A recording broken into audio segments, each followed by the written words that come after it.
Yo, dudes, what is up?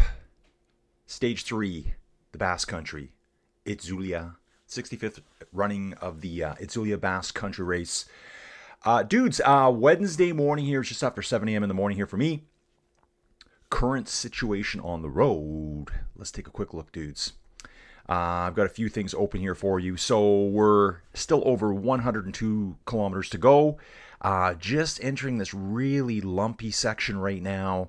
On kilometer 40 through, say, even 65. It's just up and down all day here.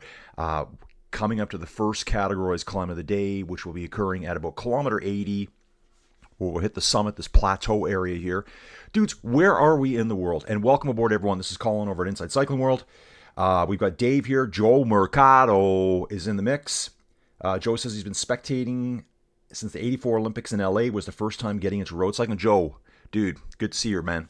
Good to see you. Dudes, we've got live coverage here, and it looks like, man, sometimes it says it's live now, but it's not live now. I think it's actually scheduled for, let's just hope. Yeah, it's just commercials right now. Let me take care of that. Okay, we're going to shut that down, let Colin absorb it all. We're coming around for a 709er, multiple 709ers this last week. Definitely in the pipe 5x5. Aaron's back. He's just checking in here with us quickly. Paul sitting in the lazy boy, directing traffic, I know. Paul said, Sheha. I've heard him called so many different names. I'm just sticking with Sexy. Sexy's back. Dude, we were talking about it in the Discord yesterday, talking about all the great French champions. Some really cool names brought up from the past, but the last big French champion, Bernard Hinault. But there's been a lot of good names along the way too. We talked about Romain Bardet, that his name was brought up. Who else we talk about? I mentioned Thibaut Pinot. I love Thibaut Pinot, one of my favorite cyclists. Pretty sure he had a top 10 at the Tour de France. And another one that I do remember a lot was Christophe Moreau. Might be a name that you guys aren't that familiar with. He was a Crédit Agricole rider, I think, a lot of his career. In fact, we might look him up here right away. He did finish fourth at the Tour de France, I think way back in very, very early 2000s. But Paul's the man. He is the man right now. Wins the time trial. So I think that time trial for him, I think that was his official first win at World Tour level. The highest level of professional cycling. Dudes, my name's Colin. This is Inside Cycling World. Welcome aboard. Jump into the mix, guys. Drop the knowledge. Drop the chat combos. Tell me who your favorite cyclist is, where you're from, how long have you been following cycling for, what other sports do you follow? Dude, Blue Jays, they suck right now. Watched the game last night, so I think that was game 11. I've seen all 11 games, and they're on a 6-game losing streak right now. Of course, their 3-game homestand against the Dodgers, world champions. So it's not looking good for them. I think it said last year they did not lose. Their worst losing streak was 5 games in a row. They're on a 6 right now. Going up against the Dodgers tonight, could be at 7. Could be at 7. Right now, dudes, we've got some action finally occurring here in this race. I think there was a couple of moves earlier. We got Ilan van Wilder and Axel Laurence up front, French rider here, and a Belgian together, just 11 seconds ahead of the Peloton. They're not being allowed big breakaways today, guys. We do have 2 Category 2 climbs. It is very lumpy out there. There is actually quite a bit of vertical climbing here to do today. We still have almost 1,800 meters of climbing to go. We got a Category 3. Let's say that's about 30 kilometers, and it's 20 kilometers from the finish. Then it's mostly downhill, but a couple little bumps, and again, a little kick at the finish, making it tough for everyone. So we've seen Paul dominate in the time trial, like just devastated the field. I mean, with how he performed, that was, yeah, like, that's one of the best time trials in the world right now. Stage 2 just massacred them on that climb up the, I forget what it was called already. That last climb of the day yesterday, guys. Let's take a look at that from yesterday. We're going to jump back here for a second. Oh, yeah, this guy right here. This one right here. This is where Paul went yesterday. The race really heated up at the base of the climb. Paul took off, dropped everyone. Del Toro was back there, Lipowitz, Primos, and all the other main contenders. I think a couple of the Bar and Victorious boys were there. Alex Baudin, that guy looks really good, man, for EF. Looks really good. Another Frenchman. French are on a little bit of a resurgence, guys. Paul dropped them all and just ran for the border on the finish here. Just bombed downhill, gained time all the way. I think he had right now I think he has an almost 2-minute lead over Primos. So why don't we take a look at that here quickly. Jump back to stage 3, Basori to Basori. Dudes, where are we in the world? Let's take a look at that now quickly. Dudes, we're back in Bilbao. This is where we are. We're in the same place as before. Wow, beautiful building there. Basori is just this little southeast end of Bilbao here. Love the river snaking its way through here. You know, I love seeing that. I'm always looking for oxbow. Let's take a look at this, guys. It's probably an oxbow right here. This looks kind of like, hard to tell. We are in the river valley. Not too sure. That could be just the way the trees are around that hill. Not too sure about that one. But yeah, things like this. I love seeing this. This river's always going to want to try to flow through there. Or whichever way it's flowing this way. It's always going to try to push through that way and cut into those banks there and try to cook its way through. And if it was allowed, I mean, we got modern human intervention here. Eventually, this whole thing here would become an oxbow lake. That's what those are called. So, obviously, you got to go more into the countryside to probably find them here. But anyways, dude, that's where we are. And this route today basically comes out like this. Do we get up that far? I'm not sure. We're at the very foothills of the Cantabrians here, and we come back around and finish. I think we finish right back up in Bilbao. And dude, there's a good way to look at that. Just give me 1 second here. Yeah, let's go back even more further in time. Aronson, multitasking today. Cycling, tax preparation, master prep. Dude, Aaron, I just started thinking about my taxes too. I got to get my business taxes up to snuff. My company's just been sitting stagnant for the last couple of years. I need to do 2 nil returns, which is basically just pay the accountant some cash to just submit it. Get ready for some cash to come into my company with my real estate stuff. That's going to happen early May, so I got to get everything reactivated. Personal taxes, very easy for me this year. Jacques Anquetil from the old days, from the 50s, I think. Aaron, the sexy hype station has fully left the station. Tour de France odds down to 11-1 already. Wonder if he's peaking too early, as Decathlon may have planned his year, as we shall see. Dude, you know what's funny, Aaron, about that? I looked at the Decathlon team, and not one rider is mentioned in the Tour de France yet. Not one. So if we can do that here right now, we can come over to Decathlon. So let's take a look at Riccatello. Not mentioned in the Tour de France. La Vuelta. Let's take a look at Paul.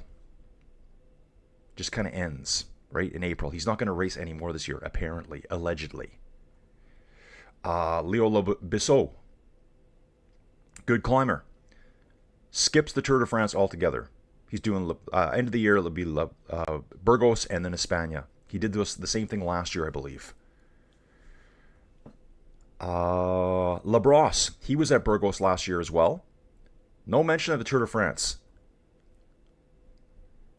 Nicolas Prudhomme. No mention of the Tour de France. This guy's not racing at all this year. Decathlon's keeping their race calendar very secretive this year, it looks like. I think they don't know what to do yet. Maybe it's because he's in negotiations. I don't know. Like, it's kind of a weird one, right? Let's just take a random look. Let's see what Primoz is doing this year.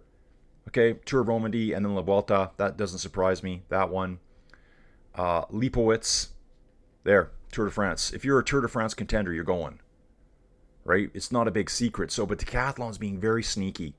And I went through a lot of the riders yesterday on the team page. They don't mention one thing about the Tour de France. Very, very crazy.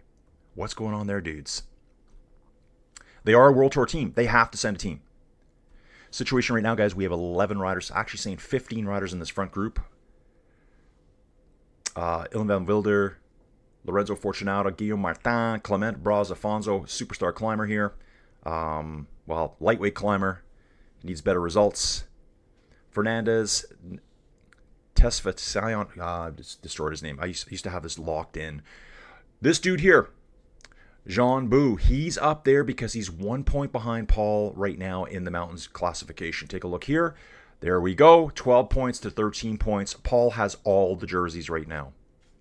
Has all jerseys right now. I took a look at that this morning. So Juan Bou wants to get up the road and score some points on this Category 2 climb here. What's available? 6, 4, 2, and 1 points. On the Category 2 should be the same here. And less on this one. There we go, guys. 3, 2, and 1 points. Dudes, also checking this out here. We can also watch the right here. They got a pretty decent website here. And I think it might be in Basque. Because when you look at some of the words, it's like, huh? Like, it's not a Peloton, it's a platoon. So it's a platoon over here. I will zoom out a little bit. And dudes, you can follow along just like this. So it's really cool. We're getting to some races where they've got better websites. This is more like a Tour de France, Giro, or La Vuelta type tracking website from their race center here.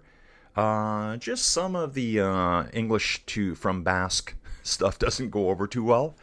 So again, guys, they started up here in Bassori. They're coming around counterclockwise. What's really cool about this too is check this out, dudes. I do my research. Okay? We can see the wind direction coming at them. And if you look closely here, you can see the kilometer markings 40, 45K, 50K, 56. We're in this area right now. Let's see, where are we? We're 66Ks into the race. That puts us right here. 7 mile per hour winds, kind of a headwind. Definitely a headwind here, but not super crazy strong winds. This isn't going to affect the race at all. So you can kind of get it, well, you definitely get a good outline of where the race is going today. It's going to come back this way, tailwind here, a bit of a crosswind here to the finish line, but nothing strong enough to do anything to the race. We can flip that right back off, close that down, and then we're going to get some reportings of the race, leaders' jerseys, things like that. Really cool. Love it. This is what I like to see. And it does say now Decathlon is working in the Peloton here. So it's in the Peloton here, but it's called the Platoon over here. So I might just rename it the Platoon from now on. And everyone will be like, this guy knows nothing about cycling. I'll be, yeah, but I'm Basque, dude. I'm Basque. I am like a Basque. Hell yeah.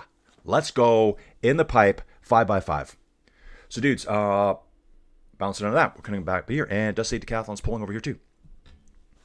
They're getting to work. The boys are getting to work. Still waiting for my coverage to start here, dudes. Man, I feel like I've just been rambling right now.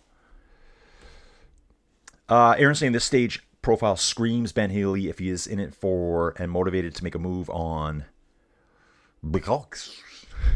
This one, 8 kilometers at 5% here. That's going to be a nice little climb there. Yeah, it's a nice climb right there. That looks nice and steep right there, guys. So hopefully we get some good coverage of that. We're going to have coverage starting here probably at the base of the climb. So that's going to be great to see who's looking good and who's suffering. Very lumpy out there from Aaron. Yeah, that's what I'm thinking too. Okay, this is not working that well today. Something you do not want to hear from your radiologist. Exactly.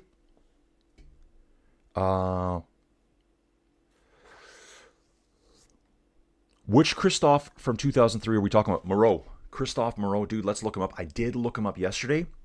Sorry, dudes. I was laying around yesterday and I thought I better look this stuff up. Just a name I remember from yesteryear's, dude. I used to always cheer for this guy, and he, in his heyday, yes, there it is, dudes. Remember back then, it was different. They weren't called WT teams. It was TT1, and then there was Pro Series teams. Yeah, dude, this guy right here rode for Crédit Agricole in his glory years. Okay, so we can go to his Grand Tour stats. At the Tour de France, in 2003, he got 8th in the GC. Here's the year. It was 2000. He got a 4th place overall at the Tour de France. So 75th, 19th. And I think his strength was TTs. So he got a 4th, an 8th, and a 7th place. 4 DNFs. Mountains. He got 2nd in the mountains in his last year. Probably that was what he was shooting for. I got to go with a bang. Actually, he did good in the mountains here. 3, 4, and 5 as well. Had a stage result here. 2001, he did win a stage. He won a stage here in 2001, did DNF that race. So hopefully you remember this dude, guys. And I'm going to go back to, let's go back to 2003. This is 2003 for Christophe Moreau, riding for Crédit Agricole at the time. And you can see here in 2003, let's take a look at the time trial. So they got 8th in the TTT, and he got 16th in the individual time trial. And yeah, there you go. There's a proper length, 47 kilometers long. Oh yeah, and when the men were men and the boys were boys, 49-kilometer time trial, second last stage, guys. Second last stage. Kind of weird here. It only shows 20 stages. What happened? Thought there's always 21 stages, isn't there? Yeah, 49-kilometer long time trial. And he finished 13th in that, which vaulted him all the way up into 8th place. This is the importance of the time trials, guys. This year, how many individual time trial kilometers are we going to have at the Tour de France? In 2003, there was, guys, 96 kilometers of individual time trials, plus 69 kilometers of TTT action. Now, it just sucks. Back here at the Dauphiné, he got 14th place. So not the best time trials, but always did very well up there. So yeah, this is the dude I'm talking about, Christophe Moreau. 4 Days of Dunkirk, first in the individual time trial there. What else we got for him? Criterium International. Yeah, awesome. That's who I'm talking about, guys. Christophe Moreau. Just a French cyclist from the past who I kind of think no one really mentions, but that time frame, he was one of my dudes. I'm like, oh, I love this guy. Just dude I love to follow all the time. There we go, Christophe Moreau in full Crédit Agricole like me. So I guess Dave is decked out in the Crédit Agricole today. What is tax day in Canada? April 15th, federal here, and state on May 1. I think we have to have everything in by April 30th, I think. I'm not too concerned. If I don't, I guess it's, I don't know what it's like in the States, but it's here if you don't own. If you don't owe, that's the word I'm trying to use. It's not even an issue. Like they'll tell you, oh, you're a bad boy, you're a bad boy. You could, if you don't owe, there's no penalties. So I'm going to get on top of mine. Business taxes over there are going in tomorrow, and I'll say, let's do the personal at the same time. Dave tells me that Decathlon is waiting to load team, especially for best team structure. Shout out to Lorenzo Finn for, yeah, dude, I did see that too. I saw that yesterday. Lorenzo Finn, young dude. Is he Red Bull? I think he might be Red Bull. That would have been yesterday. Lorenzo Finn. Here's right here. Yeah, he is Red Bull. Lorenzo Finn won that race yesterday. 1.2 race under 23, I guess is what it's called. Important disclosures here coming from Flow Bikes. I don't know why. There's also another race going on here. Loire, that's a river in France. Ethan Vernon won a stage yesterday. And that event, that race is going on right now too, guys. Let's take a quick look at that one. Javier Ibanez and Similian Hamon out front, 45-second lead over the Peloton. It's going to be another sprint finish here, guys. So the sprinters are... Let's take a look at the sprinters here. We know Ethan Vernon's there. Ooh, looks like we got some reduced teams here. 4 riders in that team. Remy Cavagna's here. Just Paul Penot sprints. Let's see. Ethan Vernon sprints. Brian Cacard sprints. Unibet's here. Do they have a big sprinter? They don't have Groenewegen here. So it's kind of, I think this is a Pro Series race, isn't it? Probably Pro Series race. Scheldeprijs has already gone off, guys. So the women's race is done. The men's race starts very soon. That's another... Oh, men's race is already underway, guys. So let's take a look at that guy. So at Scheldeprijs, it's a Pro Series race. Big bangers are going to be here, though, guys. One-day race. Just totally set up for the sprinters. 205 kilometers long. In the start list here, Mr. Tim Murley is back. This is his first race back. Oops, sorry. He did something in March. I guess it's his first... Well, it's not. It's not even a World Tour race, is it? Yeah, but Tim's back. Tim is back, 33-year-old superstar sprinter. He is what I would call a Tier 1 sprinter. Let's see how he handles this today. So obviously Tim's going to be the dude for Soudal Quickstep, Alpecin, Premier Tech. Jasper's back here too, dudes. Phil Bauhaus for Bahrain Victorious will always put a sprint in. He's kind of like a back of the top 10 sprinter now. Phil Bauhaus has been around forever, guys. I was looking at a race yesterday, and I'm like, it mentioned Phil Bauhaus in it. And I'm like, there's no way. Yeah, it was Phil. He's been around a long time. Look at this. 16th season racing right now. 15th season racing from 2011. Team Sunweb, Bahrain Merida, Bahrain McLaren, Bahrain Victorious all the way. So he has been around a very long time. Over at Lotto, who will be our sprinter? Milan Menton does have a sprint. I would say he'd be their best sprinter there. Lidl Trek. We don't have a Jonathan Milan. We don't have a Mads Pedersen. Yeah, your choice. NSN Cycling, we got Oded Kogut. He's probably their best sprinter. Pascal Ackerman for Jaco Alula, I would say. Red Bull, Jordy Moose stands out right away to me. Danny Van Poppel. Danny Van Poppel's there too. Watch for deviations. Pavel Bittner here for Team Picnic. We'll be putting a sprint in. Burgos, I don't know these riders enough at this point. Kofidis. Oh, yeah, this dude here. Milan Frenton. Always watch this dude here. Always watch Milan Frenton. He is very, very fast. No one really talks about him. Sebastianino, Director Sportif. I wonder if he's related.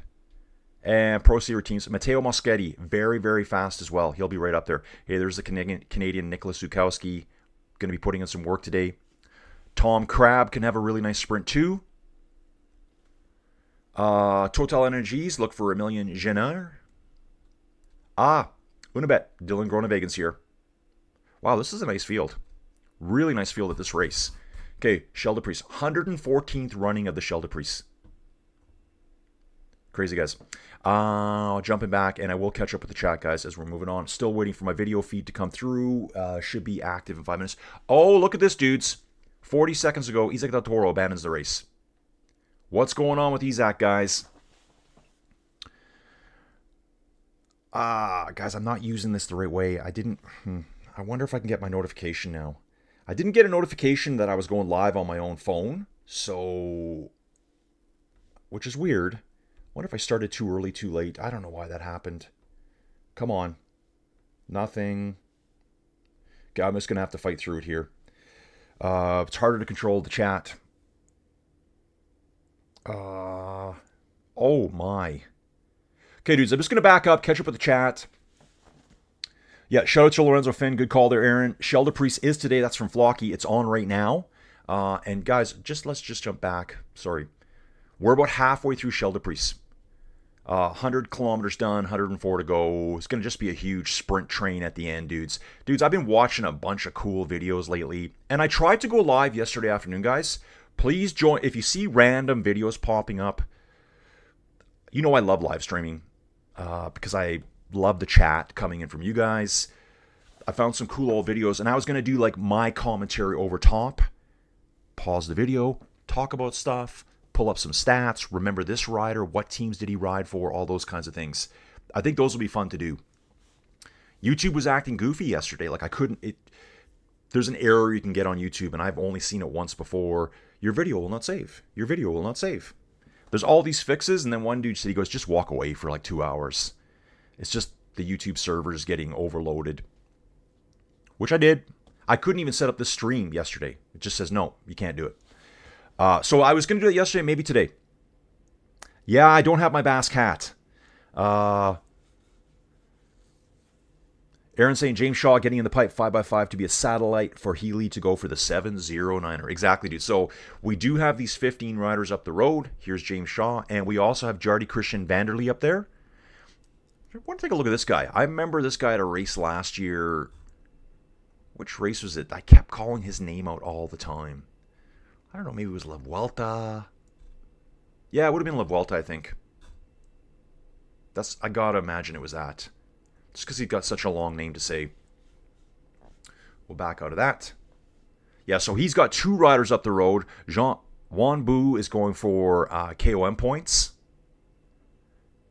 Axel Lawrence up there. That's pretty good for Ineos Grenadiers. Ilan van Wilder here for Soudal. Lorenzo Fortunato for Astana. Now, I wonder what they're going to say about... let's go over to this one here. There is a bit of a race feed over here, guys. Oh, this is good here, too. Can we zoom in on this? Okay, you can kind of zoom in and... Okay, there we go. That didn't work too well. They give you a little bit of profile. So it's 5 kilometers an hour. We're going to climb 329 meters. Average gradient 6.6%. Max at around 9% over a 100-meter stretch. So they haven't mentioned anything about Del Toro being out here. Just a little shot from the road here. This is kind of cool, eh? I'm liking this. Little shot from the road. Euskadi working in the Peloton. Oh, yeah. Oh, yeah, dudes. Let's take a look at the teams here. Let's take a look at Euskadi. Here they are. Pro Series team. All Spaniards. That's where Iker Mentegui's from. Probably their best placed rider, I'm just going to guess.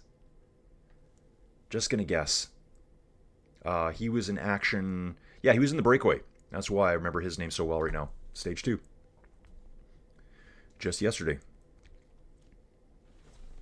Moving back. Tough choice. Who rather be in a Peloton with 50k an hour, 1 foot from 4 riders, or in a platoon in the country? Yeah, in a platoon, man. Dude, and I checked Bike Terra too. Still no coverage from Bike Terra. I thought they might have started covering these races, and I jumped ahead into Bike Terra. Dudes, pink jersey, Malia Rosa. Dudes, May 8th, the Giro starts. We're 1 month away from the Giro starting. It's going to be absolute, so much bang time. I'm going to be banging it out like I've never banged before. Yeah, you heard me. Love the Grand Tours. We get right into it. It just absorbs my life. It's all I think about for those 3 weeks at a time. Have your coffee, guys. I'll catch up here. Dave saying Christophe on Les Ardennes was gutted. Yeah, I remember he had a couple of events where he just like totally crashed and burned physically out on course. And DNF, they were all over. Moreau also on Festina in prime drug years. Dude, I love the prime drug years. Festina all the way. Aaron saying, I wish bike purchases were tax deductible. Can we find a pic of Moreau next to Varonk? They probably all had frosted tips. Don saying every second counts. Bring back gaps. Who we got here? We got Jonet, the Bahrain, something like that, saying no video. Yeah, dude, I can't show you the video here. My channel will be taken down. I think it might be live somewhere else. I think there's like a Basque commentary crew that kind of shows it. I don't even know if they show it. There's like 6 commentators all around, all kind of blabbering at the same time. It's in Spanish or Basque, whatever, the dialect. I don't know what it is. It's a different language altogether. So now we finally have a signal coming through, guys, from Itzulia, Basque country. So we're doing more of an audio commentary here.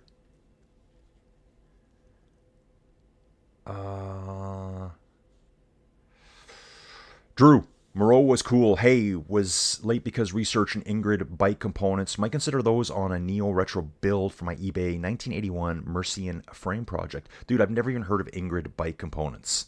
Is that a new component or something old that's coming back? Dude's handing out bottles here. Dude, unfortunately, to Michael Landa not started today, and you guys saw the crash yesterday, brutal. There's another team here, absolutely devastated. They must have all been out of the side of the time split. So you can see here we lost Landa yesterday. Del Toro is just showing up now. He's gone. Finn Fisher Black, gone after stage 2, I believe it was. Or didn't start stage 2. Take a look. Okay, we've also lost Ivan Kobo. Two-door coming up. 2 doors down to 3 riders. They lost 4 riders stage 2, so I don't know if that was a time cut issue for that many. Oh, we've lost Mr. Jude Law as well. Luca Vergalito, he's out for Alpecin Premier Tech. I should be able to see that somewhere. I bet you if you look in the GC, the overall standings, it'll show the stage results yesterday. Let's just go take a look at that. Stage 2. Was there guys outside the time cut? Yeah, so here I am, dudes. I'm going to go all the way down. Yeah, scroll down, Colin. Yeah, very good. Time limits at 27 minutes. Okay, what I'm seeing here too, guys, look at this. 2-door, 2-door, 2-door, 2-door. I said there was a bunch of 2-door guys. Luca Vergalito, he's gone to, and Matthew Kockelman. Maybe they were over this 27 minutes. Usually what it would say, this guy, Adrian Fajardo, will watch them at the TT. If they're on the same time, it would have these, little things, air quotes, whatever you want to call them. So like these 2 riders, Felix Christoph here, 2025. Roger Adria will get the same time at 2025. You get what I'm saying, right? Like all these riders here got 1958. They're all on the same time as Leo Bissot from Decathlon. These dudes here have no time showing up, and they don't have the little... Just call it that. It's a technical term. I'm using it here. If you don't like it, suck it. It's just the way it is, dudes.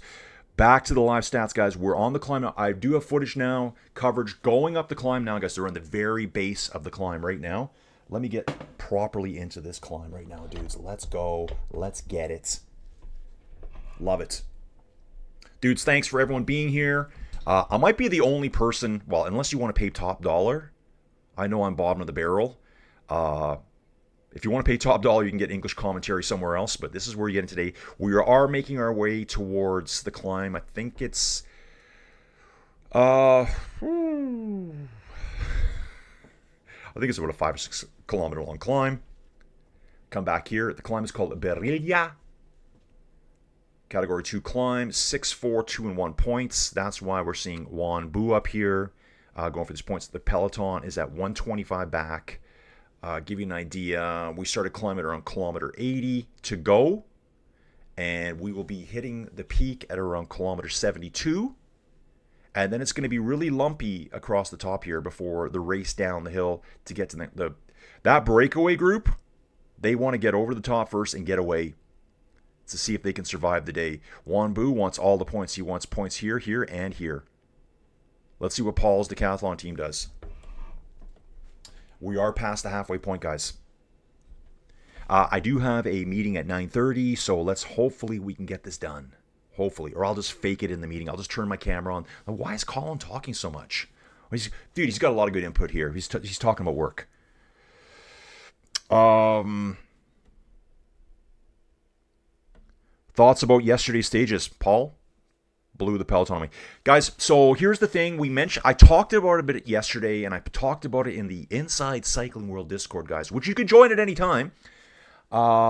Myself, Steven Cycles, X-Man, who we know here as Pinoy Perrine. I think he lives on his phone, and he's got great comments. So he's just using data the whole time. So he's like, I've already used 40% of my data watching your videos. I can't comment anymore. I'm like, don't worry about it, dude. Hit the Discord. We were talking about it yesterday. So I think Poggy, and I was incorrect. I thought Poggy won his first Tour de France at 20. He won it at 21. And Poggy turns, his birthday is in September. So he was a late 21-year-old when he won the Tour de France. I thought it was 20, but everyone corrected me. 21. Poggy had one Grand Tour before that, which was La Vuelta the year before, when he would have been, I guess, 20 years old. La Vuelta is August, September, in that range, so he may not have been 21 when he won that. Sorry, when he placed third at that event. But he had one 3-week Grand Tour in his legs. That's Paul's only disadvantage, deficit, what do you want to call it? He doesn't have a 3-week race under his legs yet, under his belt. That's the only question I have. And also, in those really brutally long days, you know, when you're doing 20, 22 kilometer climbs, yeah, we need to see that. We need to see that. Yeah, Dave, good point. Dave's a courier, so he can write all that stuff off. Dude, that's what I'm doing too. I got to start tracking all stuff, all the driving I do, and especially with fuel costs now, guys. Yeah, I need to track it all, and I just haven't gone on top of it. Kevin Bacon from Quicksilver. Yeah, dudes, I always said, if you want, reach out to me. Send me a message on Messenger or something like that, and I'll throw you my cell phone number.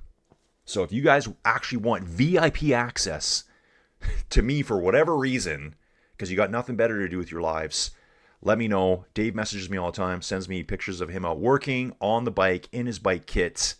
Miss Vader, his best friend, mine too, posing. It's his cat, guys. Come on. So yeah, dudes, we can communicate that way too. Aaron's, yeah, the other French race is a sprinter's, you know, their favorite kind of race. Sprint probably on Le Mans race circuit. Okay, I'm catching up, guys. I'm catching up. Drew, hope Scheldeprijs has a few turns, corners. Yeah, dude, it looks so flat there. So flat. We are on the climb here right now of Berilla. Tried to roll the R's as much as I could. Decathlon on the front, guys. 4 decathlon riders there with Paul. Actually, there's 5 right up there. 3 up front, then Paul, 2 riders just situated right behind him. I think Decathlon's team looks pretty decent. Pretty decent. Riccatello's right there too. He will be able to hang with Paul on most of the climbs. Just Paul was on another level yesterday, guys. Looking at the finish line here now. Actually, this is probably the top of this climb, I would believe. Nope, they've got all the recording stuff there going on. A little bit fancier than my recording studio, but that's okay. I like it.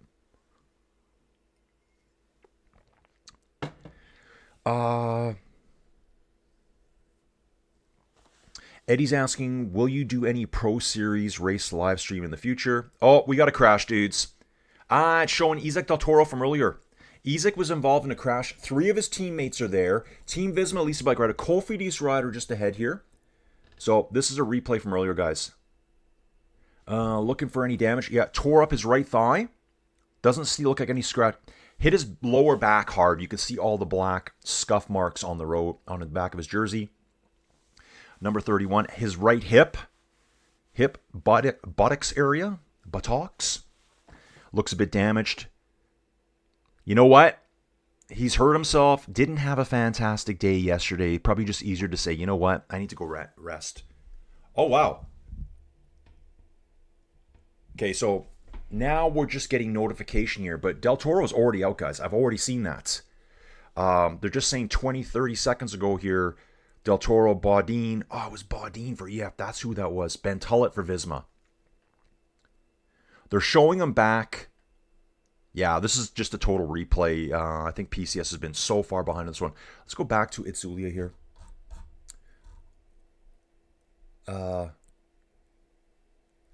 Love some of these comments here. And I was reading it earlier. Yeah, here he's pulling over here. He's at the team car, jumping out.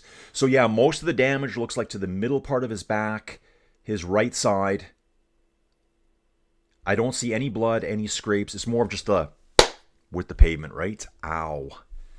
You can imagine what that would feel like. I can barely fall down to bed without getting hurt. Little by little, 2 Euskadi cyclists are getting closer to the head of the race thanks to the great work that's coming from the Itzulia Basque country coverage here. You can see their location on screen here. Probably about just under halfway up the climb. Back to PCS though. Very ginger here. I think Del Toro's That little impact hurt him a lot more than I think the damage that's showing. Yeah, he's very wobbly, holding his right thigh a lot. Okay, I'm not sure what was coming up for Isaac Del Toro. Let's see what was on his race schedule. Amstel Gold Race. Guess what? He's not racing it. That's a week and a bit away. I don't think he's going to be at that race now. Just watch for a withdrawal of him from that. I wouldn't be surprised if he's out of La Flèche Wallonne right as well. This guy should be queuing up for the Tour de France. So weird. Who's going to be their Giro rider? Who is the Giro rider for UAE? It's not Poggi. It's not Isaac Del Toro. We'll figure that out in a bit. Yeah, he looks... yeah, that looks... unfortunate for him.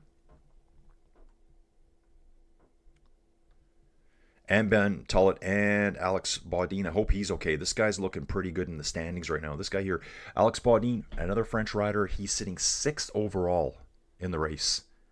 So hopefully he's back on, moving along nicely now. On the climb, guys. Oh, there's beautiful stuff here. Here, I'm going to blow this up so I can see it better and get caught up with the chat. Let me get fully live. Live. Okay. Yeah, Eddie, let me just get caught up with the chat, and then I'm going to go back and show the Pro Series racing that we're going to look at. Will the Moose be on the loose? Danny Van Poppel, Mr. Curvy Swervy. Exactly. He is Mr. Curvy Swervy.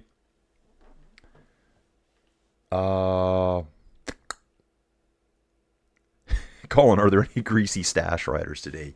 Yes, Brandon McNulty will be out here, and there probably is a lot of greasy stashes these days. It's kind of back in fashion, right? I'm waiting for the long beards to come back. Like the Russian look from, not Breaking Away. You know the one, Kevin Bacon. Dude. Kevin Bacon, that other dude.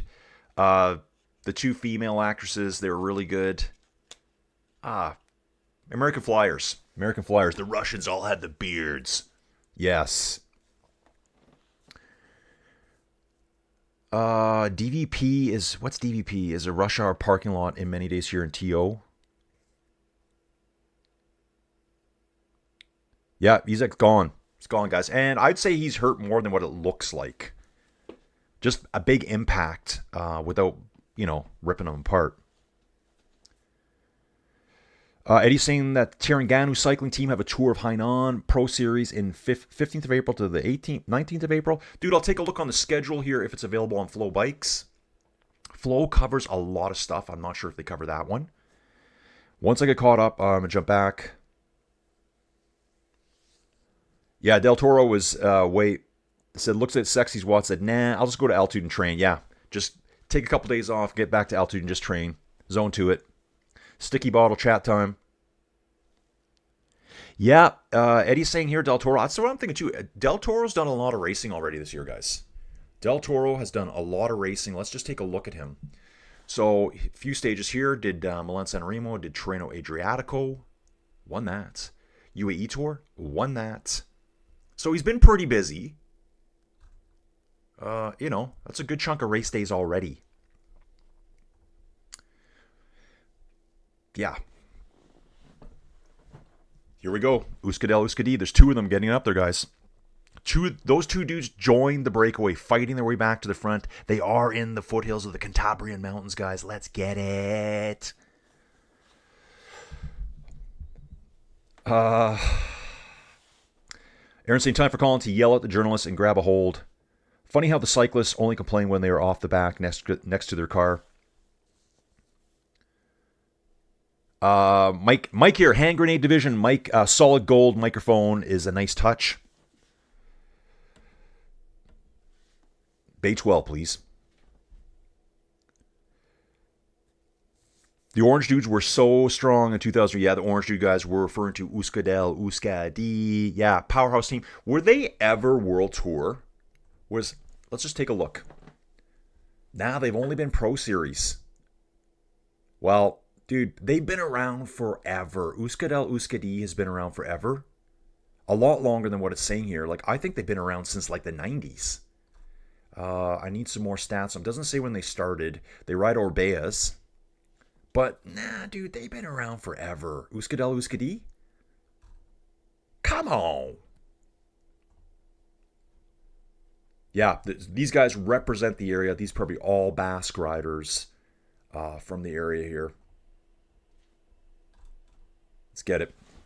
Okay, catching up, guys. Then we're going to look at the race series coming up, and I'm going to find a good Pro Series race. Cofidis rider coming up, lurking right beside the Decathlon riders. Who is that Cofidis rider? That would be Ruben Tom. No, he's an Intermarché rider. Right here. This guy, Tobias Holland Johansson. What is he doing way up there?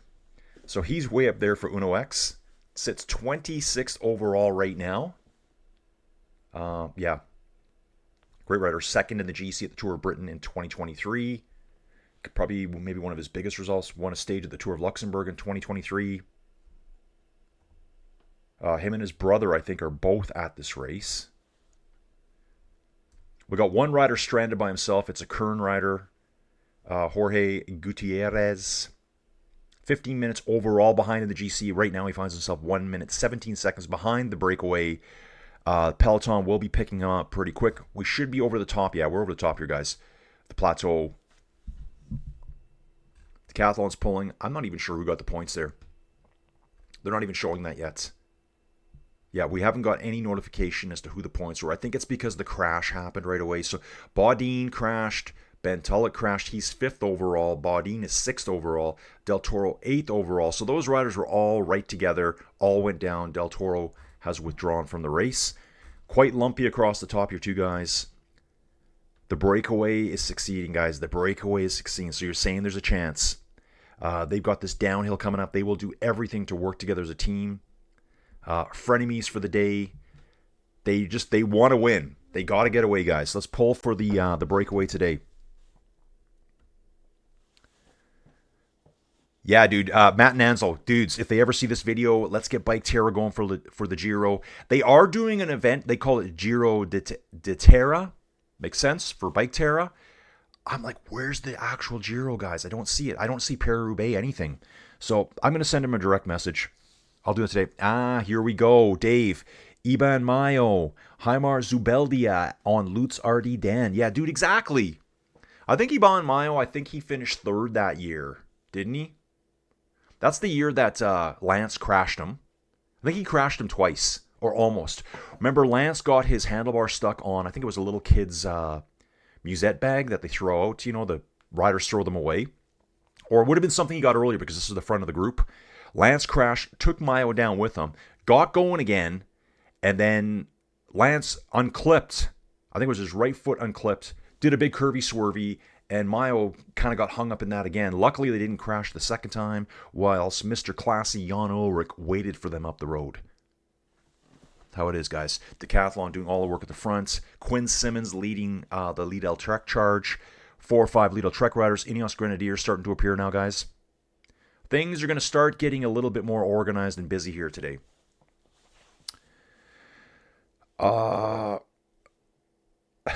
This is Don's idea. They should embrace the whole drugs thing and run a 35-stage, 200 kilometers per day tour with no holds barred on performance-enhancing drugs and see what happens. 19% gradients with equal descents. Dude, I agree. Pinoy's here. X-Men, stock market including gold is going nuts because of 2-week ceasefire. Oil is dropping. Yeah, there we go, guys. There we go. Someone's making money and someone else is losing. All those politicians and all those guys, I bet you they sold everything yesterday. Oh, we're going to announce ceasefire. Sell it all. Sell it all right now. Yeah, that's not insider trading, is it? Nah, not at all. Can you check some Pro Series teams in this race of their future schedules? I will do. Yeah, an 80 kilometers. Oh, I want like 200 kilometers of individual time trials. Give the time trialists a chance. Dude, Aaron, I'm pretty sure they were outside the time cut, just from what I showed before. Okay, I'm really behind. So Drew saying it's new components called Ingrid shown on GC Anywhere from a German bike expo. I saw only about an hour ago. Very cool components on a 1x crank, 111, 112, or 113. Dude, that's what I'm thinking. It's the Lance with Iban Mayo. That was the handlebar stage. Oh, yeah. If you go back and watch those, it'll be full Phil Liggett, Paul Shore, commentary back on YouTube again. Yep. Del Toro's out. Aaron saying his Cole Porter protocol, you're the tops. Thanks, dude. Thank you, dudes. Dude, they mentioned it late. Because that they were showing like they weren't watching it. I actually saw it. Where did I see it? Saw the replay on Flow Bikes. I think Itzulia mentioned it a while back. Itzulia mentioned it a while back. I think. I've already lost track of that, guys. And Itzulia, how accurate are they? It looks like Itzulia is a little bit behind you. Look where they're showing the location of the group right now. And if you look at PCS, they're a little bit further ahead here. Probably like, I don't know, 5, 6, 7 kilometers ahead. We got a 2-minute gap from our breakaway of 16 riders back to the Peloton right now, to the platoon. That's what we're calling it now. It's only knows. Paul pulling over here, guys. Now, I think he grabbed his head unit off his bike. So he's going for a full bike swap, it looks like. That did not look like a nature break. Let's see what PCS says here. Living on the phone these days sounds like half the world these days. Yep, phone life. Who's this dude? JYS. I hope Red Bull make a move today. Yeah, dude, I'd love to see something out of them. We got Primos, we got Lipowitz. Let's take a look at their full team. Guys, I love the comments. It just triggers me to think about things. I get triggered. I never get triggered. Nothing can trigger Colin. Primos, Heimar Echeverria. That's a common name in this area, and I wish I could pronounce it right. Florian Lipowitz. We lost Finn Fisher Black after stage 1. Gianni Moscon, Luke Tuckwell, and Emil Herzog. So these are the young riders with the asterisks besides their names. So it's Primos and Florian there. And what I want to look at, I want to look at the actual GC right now. So Primos is sitting second overall. Florian sitting third. 9 seconds separating them. Skelmos in 4th. Bental at 5th. He crashed. Alex Baudin in 6th. He crashed. Ion Izagirre, superstar. This dude right here. Retiring this year, sitting in 7th place. Del Toro's now gone. Harold Tejeda for Astana and Keon Uterbrooks, top 10. Actually, let's throw Clement Champousson in there because we've lost Del Toro up ahead, so he'll bounce up today if he holds his current position. Now we've got Paul riding his way back on by himself. No teammates with him. He just kind of pulled over casually. Saw him click the head units. Riding back up, he's following, I think he's on the EF Education team car. Maybe they've been in discussions. Nah. They don't have the money for him. Lorenzo Fortunato back at the team car as well here. Rider number 12 for Astana. Some guys getting some camera time, it looks like here. Some guys are actually looking at the camera. Hey, looking like, hey, Mom. I'm on TV. Okay, Don's going for a morning walk, taking us with him. And Don's rooting for Ricca Friccantello. Me too. 24-year-old Matthew Riccatello. I'm going to call him Matthew. Why not? Dude, last night I was just watching Instagram last night. All the cool cycling stuff. I think it was 2019. Matthew Van Der Poel winning that race. Like, coming from behind. It's when he had the white kit on. White shorts. Red top. That sounds weird, doesn't it? That sounds so British. I am British, so I could say that. Yeah, dudes, I'll be on the bike today at some point. The Blue Jays play a day game, dudes. They play a day game, and if it's not mayhem around here, 60 Ks to go right now, guys. I'm going to do the Blue Jays game today. I'm going to do it. Let's watch them lose again, lose 7 in a row. They're just having a bad run right now, guys. Bad run. Kofidis on the front here with the Decathlon. There's another Kofidis rider lurking. Let's take a look at Kofidis for a second. Kofidis. Ion Izagirre. Alex Aramburu. Manuel Buchmann. Jamie Meehan. Irishman. Yale Yolande. Jan Maas, and Paul Orsolon. Just got to check some stuff for you guys. Make sure everything looks still good here. Okay, we're still looking okay. Dude, sometimes I don't even see what's going on screen, so I have to have a look at my OBS here. Looking great. Just absolutely looking fantastic here, guys. What time are we at? 7:56, meeting in an hour and 34 minutes. We're all good. Teams pulling on the Peloton, Cofidis, and Decathlon at the moment, guys. You can see Visma's lining up in the distance. They're probably 30, 40 riders back. So it's Cofidis, Decathlon, more Cofidis. Primos is in the green jersey. 2 or 3 Red Bull Bora Hansgrohe riders there. Then Lidl Trek. Visma's not too concerned right now.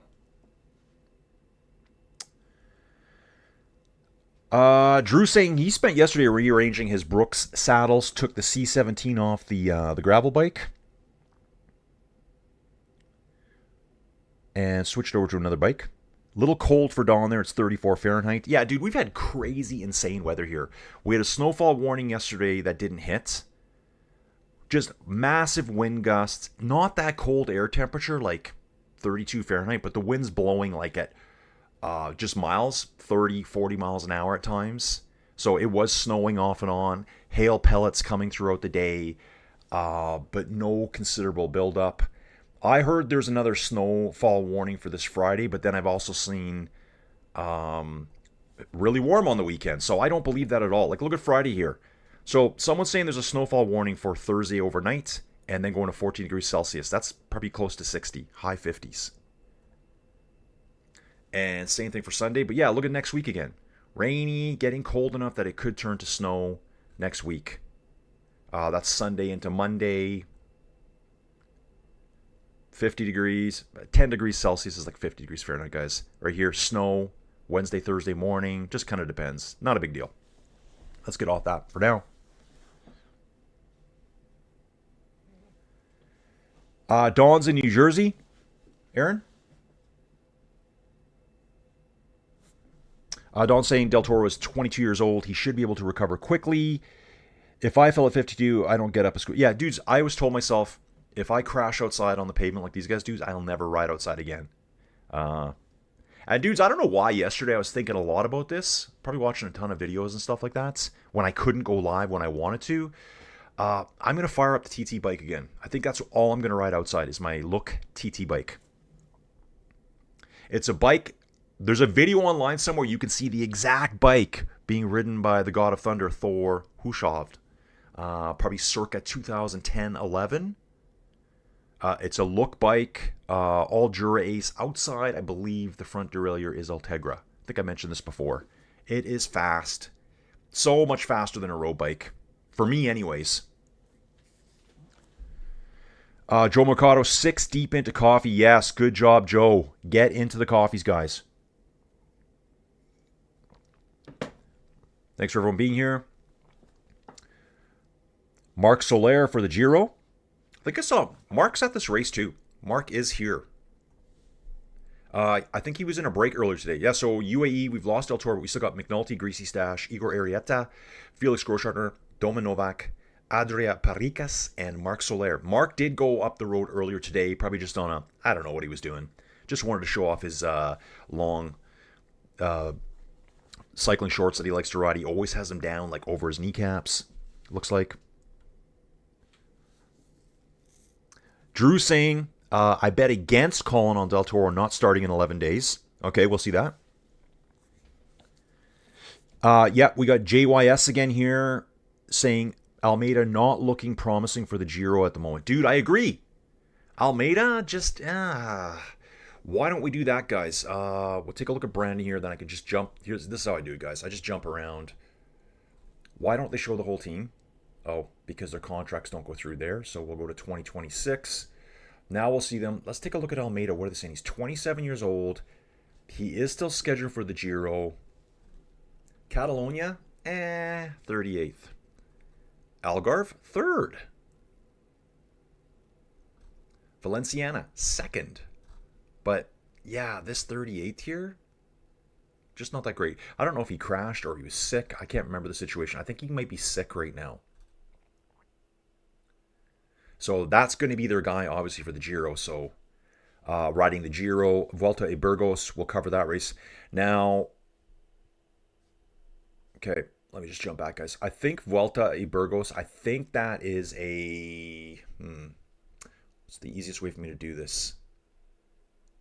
McNulty, he didn't ride it last year. Just thinking of some riders that rode it last year. I know for Decathlon, Leo Bissot rode Burgos last year, so I'm going to look back and see. Burgos is a Pro Series race, Eddie. So Eddie Zambari, Vuelta a Burgos is a pro race. I will do that race for sure. Actually, I did a lot of pro races last year, I think. Man, I'd have to look back through all the videos. So what did I do last year? We did Tour de France. We did the Ladies Tour de France, Women's Tour de France, Femmes FX Zwift. We did Burgos. That is a Pro Series race. We did the Tour of Denmark. That is a Pro Series race. We did Tour of Luxembourg. I believe that is a Pro Series race. Basically, if I could squeeze it in, I did last year. Guys, we're almost ready to start the descent. 151 is the gap between our 16-rider breakaway, which includes 2 Euskadel riders representing the area. There's their car right now coming up on screen. It's on screen now. Just bright orange. On screen right now. Let me just take a look at this here. No, it's not. Sorry, guys. This really threw me off here because... this is really confusing. Axel Laurence is in an Ineos Grenadier. So I'm like, yeah, this orange doesn't look right. Then I saw the car is Ineos Grenadiers. I thought they were wearing gray shorts. So they've changed their shorts already. He is in black shorts today. The Ineos Grenadiers team wear a gray short with that orangey top. A top again. See that? Washing up liquid. Yeah, here it is right here. Black shorts. Strange. Might be for road incidents. Who knows? In case he has to Dumal on it. Aaron saying calling in live chat, Narnia. Dude, that... yeah, I am. I'm just lost, man. I've gotten lost. Yeah, American Flyers had the greasy stashes. Fab Cycling, Scheldeprijs. Yeah, let's take a look at Scheldeprijs again, guys. We did take a look at it earlier. It's pure sprint power race. Like, this is for, like, the ultimate beasts sprinters here, guys. We got a lot of big names here. Yes, Mr. Jack Lambert inquiring about my Daihatsu. Yes, this is available, dude. It is available. I'm going to say yes to him right now, live. Come buy it. I just say yes, and then I never hear back from them. Go away. Get back into this. Okay, guys, I got to catch up. I'm so far behind right now. American Flyers, Kevin Costner, Ray Don Chong, Robert Townsend, Eddie Merckx cameo, Alandra Paul. Yeah, there's the two ladies. I mean, Ray Don Chong is really famous. The other one was famous too. I can't remember all her movies though. Don was when he was 22. Yeah, exactly. I get it, Don. When Don was 22, he was riding mountain bikes and hitting the clubs. I wasn't winning Adriatico races.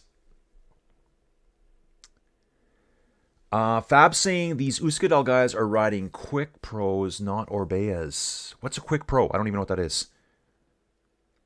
Don saying Euskadel was World Tour in... This Dave saying this was World Tour in 2003. Kim Lascelles.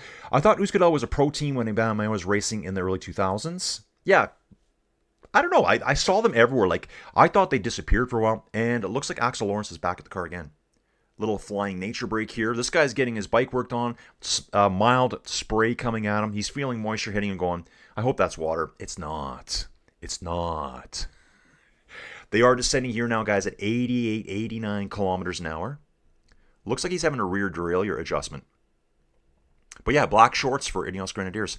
I'm going to take a look at the other riders and see if they've all switched to black shorts here. They got the Total Energies logo on the base of the shorts. At the base of the back, I guess. Top of the buttocks. How about a Bay 12 cycling team? Bay 12, please. Yeah. Look into my eye. We got Turkey end of the month. Terangano cycling team should be in the list sooner. Dude, maybe I should become the official English commentator for Team Terangano. That might get me noticed right there. I think I'm going to do that. Flocky preferred the Kelme green and white guys circa 2002. Inside trading rant, valid and justified. The amount of graft and financial sketch going on in this current event is crazy time. Yeah, dude, totally. Those guys all know what's going on. Hey guys, ceasefire coming. You might want to check your portfolio and sell. And we find out the next day.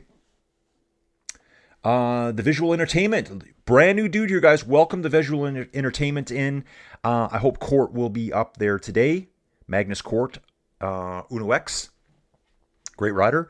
The visual entertainment with your handle here. I got to assume you have a YouTube channel. Tell us about it.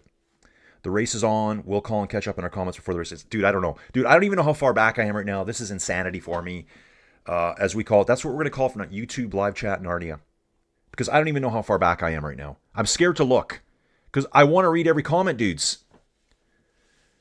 Oh, we're so way back. There's no way Collie will catch. I mean, there are already 40 of us. Okay. X-Men's back. I am watching on my old phone. We'll drop a comment once in a while to save my data. X-Men, great stuff. X, you're outside of Vegas, right? Dude, love how I just call you X. Like, that is so cool, right? So cool. Whatever. Guys, you get special nicknames here. X is in the Inside Cycling World Discord, guys. Yeah, I don't know if they were messing with that. They might have been messing with the cable that controls the shifting on the back. Remember, it's all battery operated, not e-bike. He's adjusting it again. Dude, yeah, I love this. He's reaching back, fiddling with the cable at probably 70, 80 kilometers an hour here. Insane. Oh, we're on Scheldeprijs. Sorry, guys. Let's bounce back to the Basque country. Going downhill here. He's getting back on. Oh, he is in this group. So he's back on with the breakaway. So he jumped back to the cars. And he's backing down. We got another rider pulling over. Looked like a Soudal rider here. That might have been Ilan van Wilder. Just completely pulled over there. Yeah, I think Axel Laurence is struggling with his bike here right now. He's going to need a bike change, I think. Keeps looking down at it. Cofidis leading Decathlon here on this descent. Minute and 39 here, guys. Here's the descent right here. We were going through a place called... Yeah, here he is fiddling with it on his dogma. Almost looks like he's trying to push the cable out of the way. I think the cable, guys, it's just an electronic wire, I guess, if you want to call it. There's a battery pack inside the bike for shifting only, not for e-boosting. And it controls the shift. So it's like your shifts are like instantaneous. Click, click, click, click, click. There's no cable. There's no cable stretch. You're not going to miss a gear. The little cable on the back looks too long, and I think it might have been hitting the cassette. He's trying to push it out of the way, going upwards of 80k an hour downhill. We will take a little look again here, guys. Let's have a little peek-see here. You can see where we are. So here's the main peloton, or the platoon as we call it over here. And as you can see on the left-hand side of the screen, the platoon. So this is the platoon back here. We're getting better stats here over on Itzulia Basque Country website, guys. So over the top of Barilla, it was Juan Bu. First place gets his 6 points. Igor Arrieta, Lorenzo Fortunato, and Ruben Thompson. So Juan Bu should retain the KOM jersey today. Yeah, right here. Check this out. This is a while ago, guys. Changes his bike again. So I saw one bike change. There was another one here. The KM Red Bull KM.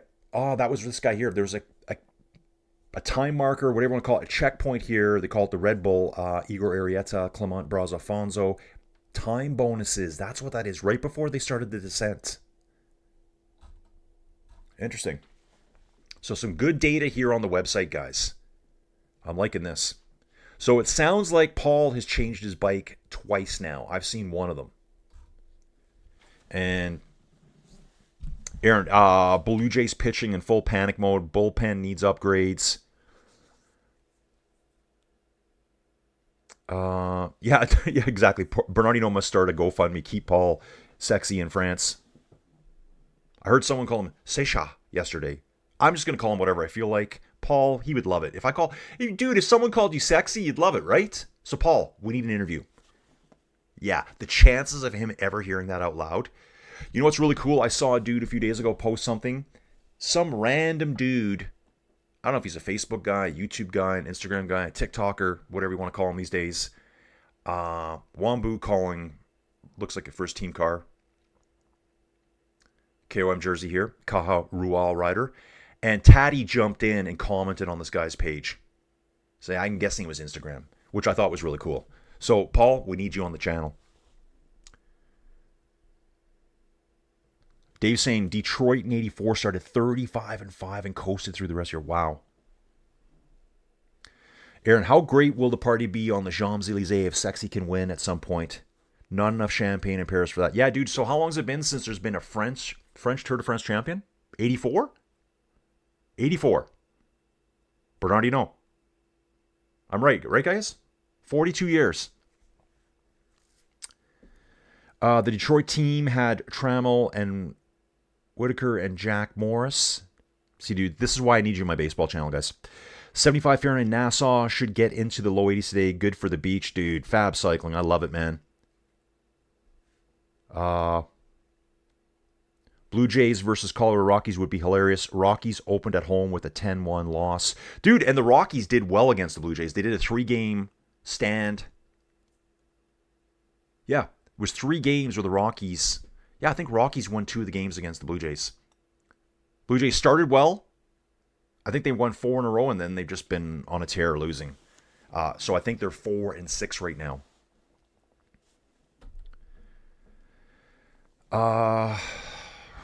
Guys, I got to catch up here. Yeah, Jays and Rockies have already played. They've done their 3-game stand, and that was in Toronto. I think they did. Did they do the Athletics first? Is that right? Does that sound right? I can't even remember. I've seen every game, though. It's amazing how much they play.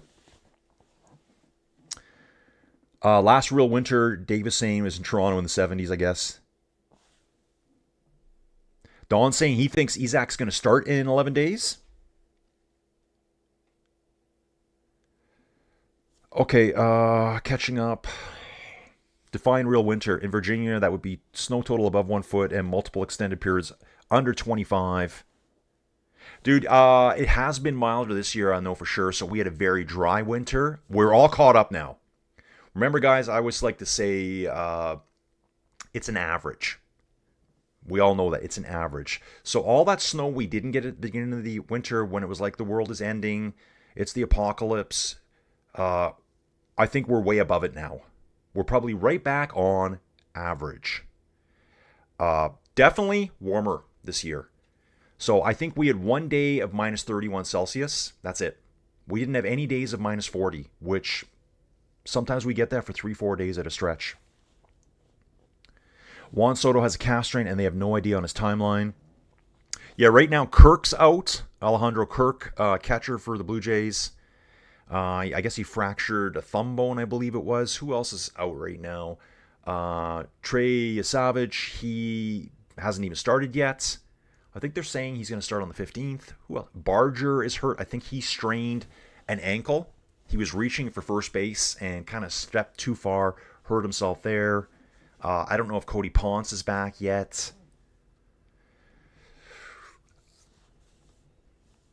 Vail saw about 20 hours of daylight in 5 weeks, about 260 inches of snow nonstop. That was 1982 from Drew.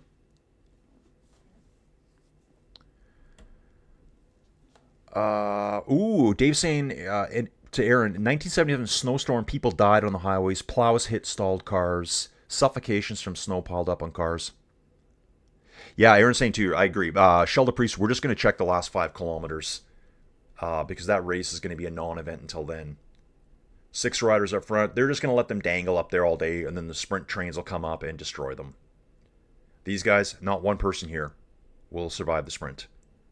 They're just going to be out the back. They're going to be swallowed here shortly. Dudes, we've got 46 kilometers to go, and I've got an hour and 14 minutes. Let's make this happen. Yeah, it'll happen. It's going to happen, guys. Here is the gradient coming up, guys. So this is our next climb, the next category 2. Becoxed. These guys and their T's and their X's, right? You Basques, you're crazy. Check the gradient here, guys. Wow, there's a quick 21% segment, lots of 10s. Yeah, this looks tough right here. Phase 2. Phase 2 of the race right here. Peloton's going to have to pull these guys back before the top of the next category 2. If they don't, I think the Breakaway is going to make it. What do you guys think? We got lots of weather talk on. White shorts after Memorial Day. Aaron supports the white shorts from Memorial to Labor Day. Yeah, I don't know why he's wearing different color shorts today. Will we see the Jonas bib look ever again? Dude, I was going to do that one day on the channel. I was going to sit down with my bib shorts over top of my jersey. I'm still going to do it. Sticky bottle chat time for Colin. Yeah, dudes, like, I got to catch up here, man. I can't. Ugh. How many Swiss fines has Colin amassed? Lots.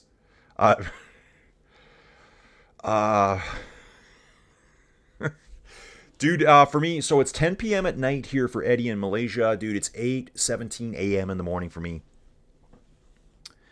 Eastern time zone, 2 hours ahead of me. Pinoy, this is X-Man. My ugly name is Zav. X is better. I live an hour west of Vegas. Dude, you live in Pahrump, right? I didn't want to give that away. We now know where X lives. I will withdraw all my 401k. Hope it will last until I'm 62 and permanently retire. Dude, I'm never retiring. I'm going to be on YouTube till the day I just keel over. Dude, I'm doing a little bit of a catch up. Fiddling with your dogma. Dude, I fiddle with my dogma all the time these days. Yeah, dude, I got to catch up. We're doing a catch up. Sorry, sticky bottle. Oh, I'm not that bad. Not that bad. A sticky bottle my way back to the front, guys. Paul, Mr. equals Mr. Sexy Bike Change.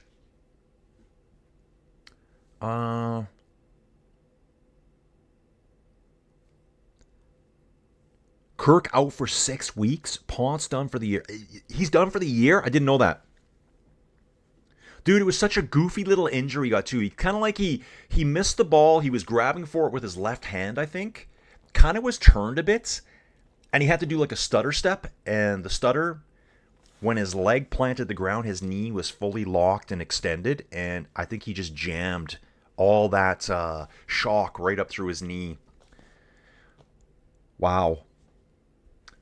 Sexy is the real deal. He's the heir to the Poggy generation of stage races, maybe more.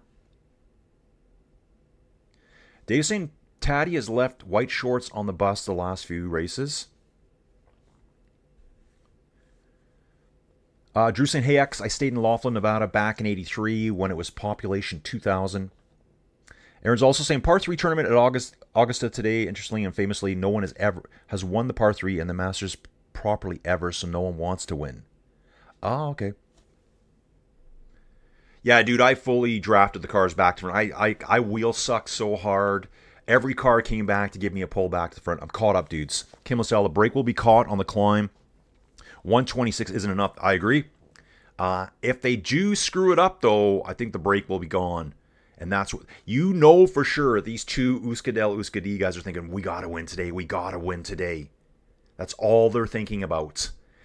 Satellite riders here for EF. James Shaw and Jardy Christian Vanderlee. They will be doing work for Alex Baudin later. Who else is up here? We got some Groupama guys. Ilan Van Wilder. There's no one for Soudal really high up. Unfortunately, Mikhail Landa crashed out hard yesterday on that crash. I don't know what his medical condition is. 125 right now, guys. I'm just going to give this a little refresh here because I don't think those... Yeah, there. It's better. And we're coming back to Itzulia for a second here. Yeah, we're kind of at the base of the valley now, and the valley system going to slowly start working our way up back, guys. Here it is, the Bitcox Gani. Like, guys, how do you pronounce a T and an X? I need, where's Travels with Tony, our language expert?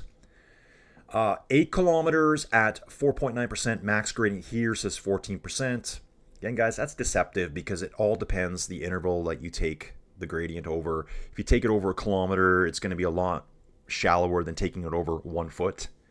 So, yeah, guys, that's how it works. Because over here we're seeing 21%, 14, 10%, 15, 21 here, because they're taking it over little tiny intervals. Take it over the whole thing, it's, 5%, apparently, allegedly. I don't know if I really believe that either.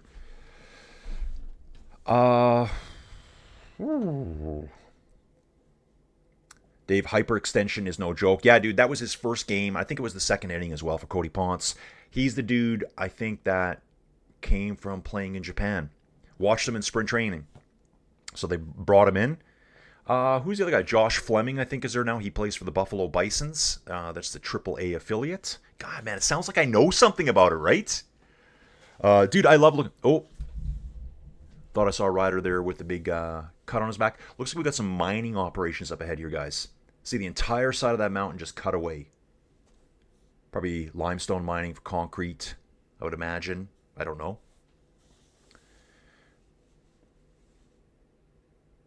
Yeah, it'd be interesting to know who is coasting in the lead group, try to save for the climbs. They're working pretty good together right now. Still holding at 125, guys. Phase 2 of the race is starting right away. Phase 1 is over, guys. We've done the dilly-dally. Dilly-dally. I would just... Dude. 112 kilometers in, I'd be crying on the side of the road right now. Absolutely crying. Actually, 112 kilometers in, I'd be back at kilometer 70. That's where I would be, crying at the side of the road. Just laying in a puddle of sweat and maybe urine. We're not sure. Decathlon, Lidl Trek, Visma, all the boys are coming to the front now, guys. Yeah, just think about that. They're at kilometer 112. I'd be back here, kilometer 70.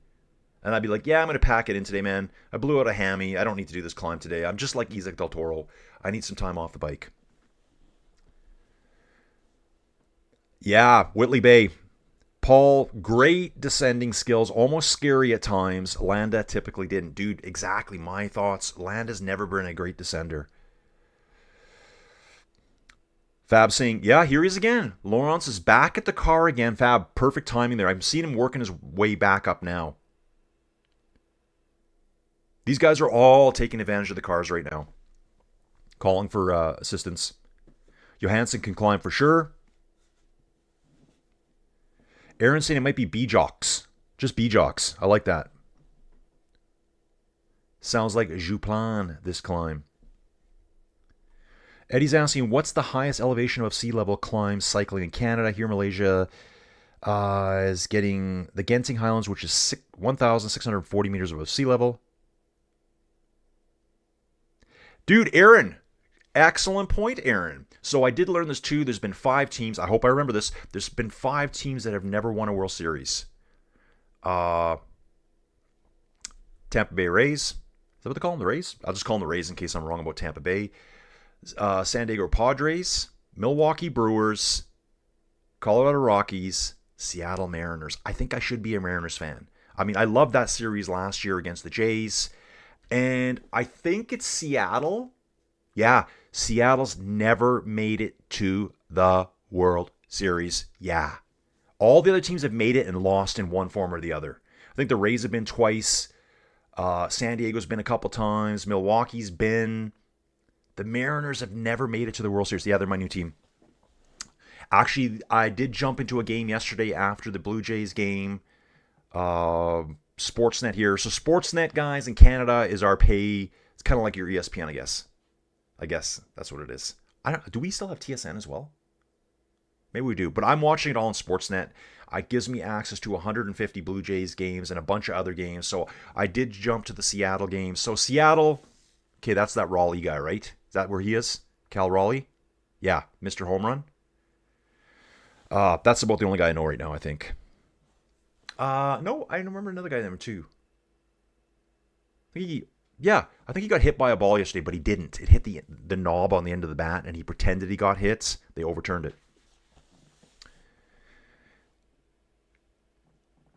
112 kilometers, I would be great for the next 30 minutes. The decline. Oh, yeah, the descent. Yeah, I'd be okay there. I just teleport to that point on the road. Yeah, dude, what's the highest paved road in Canada? I think it's the Crow's Nest. Not the Crow's Nest Pass. The Highwood Pass. Highwood Pass, dude. Let's look it up. We're going to look it up right now. Highwood Pass. Sorry, guys. Yep, there we go. Getting worse by the second. Highwood. Typing in the dark, guys. Okay, I'm getting really tired of this already now. Dude, I should have a meltdown on camera one day. What do you think? Highwood Pass. Is it called a Highwood Pass in Canada? Highwood Pass, Alberta, Kananaskis. Let's do this. I think this is the highest paved climb in Canada. I think elevation 2,206 meters. Dude, it's not a hard climb. It's not.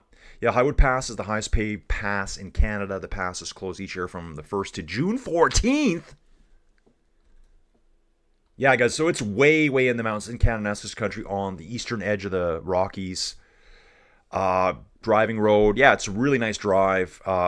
Cyclists go out there, and what they do is they let the cyclists on the road early so that all the cyclists can go do the Highwood Pass before the cars come. There is a big loop you can loop all the way around.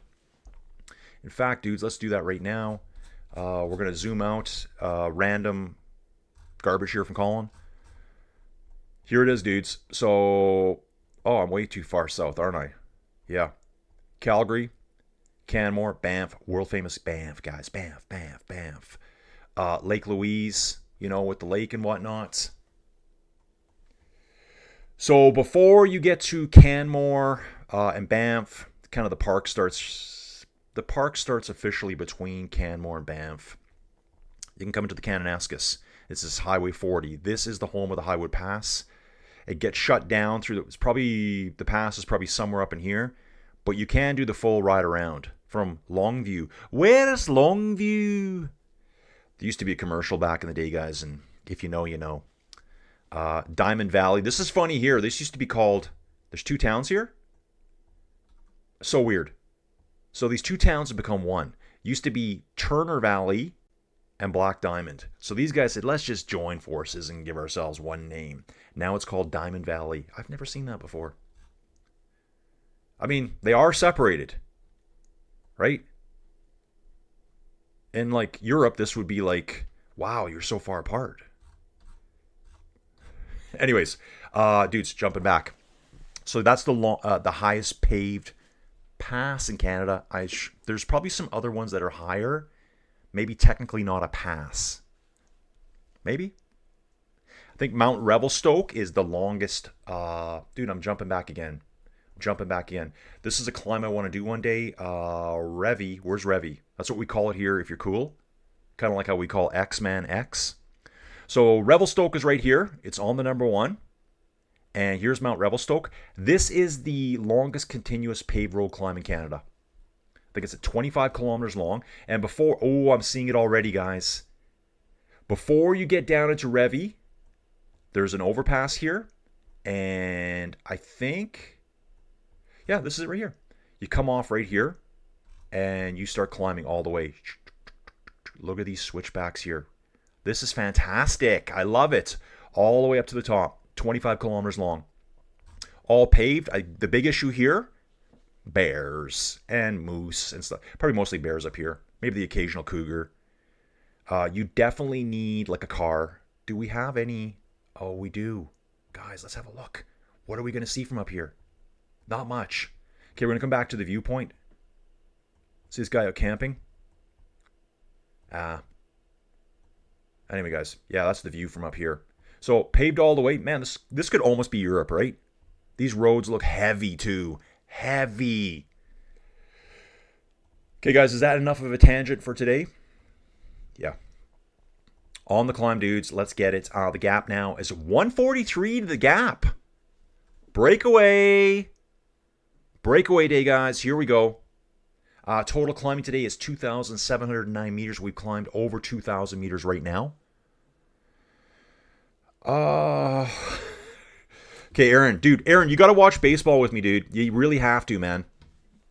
Seattle won 116 games to set the record over the 1954 Cleveland Club in, I noticed how you didn't say their name, in 2001, and go beat and got beat by the Yankees. Did they really win 116? That's impressive. I think the Blue Jays were at 96. I think the Yankees were at 96. Is that right, guys? Remember, guys, I'm less than a year into baseball. I realistically started watching maybe the first round of the World Series last year. Like where I started watching actively.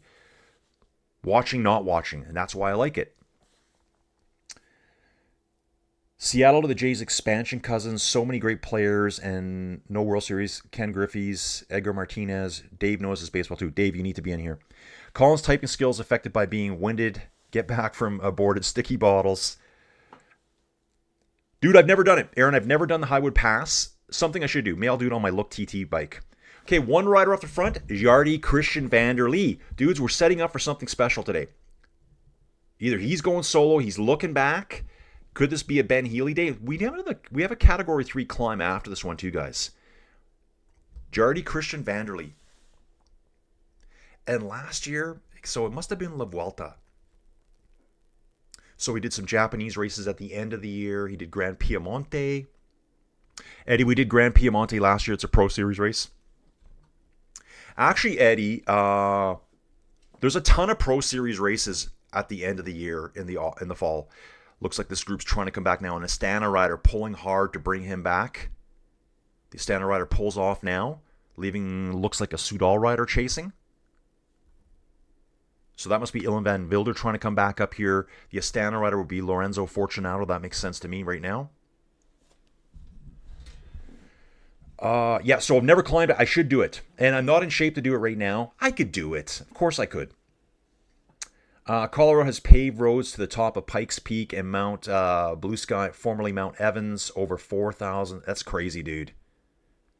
Dudes, I really want to get back to Denver.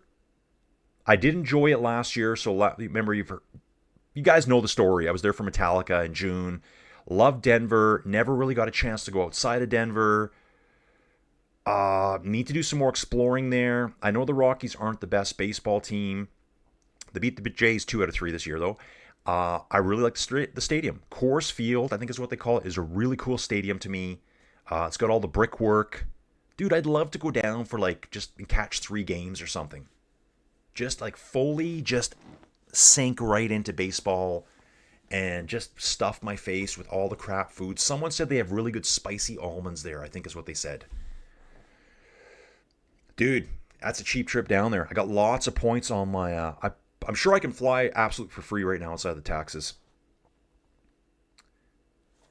Dave's saying my biggest climb was to the Gatineau Lookout near Ottawa Hull. With all the dispensaries, all the roads are high. Yeah, exactly. Yeah, Pikes must be a one-way climb, right? Yeah, Dave, exactly. I thought if I was to do that Mount Revelstoke, it's less than 3 hours to get there, but I'd need a sport car for sure. Just because, you just don't know. Drew saying, not sure of cumulative heights gain, but Vail to Leadville to Copper Mountain to Vail. The Copper Triangle was big. Climbing Ventoux from Bedouin is big. 2 times in 2002. Yeah, I think Ventoux is around 1,500 meters vertical ascent.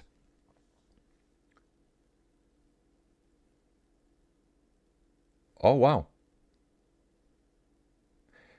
Drew saying, Aaron, there are 2-lane roads with a question mark up and down the same road, unlike Ventoux with 3 roads up. Yeah, guys, the Mont Ventoux has 3 roads going up. You got the road from Bedouin. That's the classic route up. That's on the south side of Ventoux. You've got Mollicene, which is on the west side, and you've also got the climb from Sioux. The climb up Sioux is the easiest one. It joins on at Chalet Reynard, which is the same climb as Bedouin. So the roads kind of come together. It's a lot more gradual of a climb. Aaron saying I had a feeling that EF was going to rock the boat. Eddie saying the highest elevation in Malaysia is Mount Kinabalu above 2,000 meters, but not for hiking, not cycling.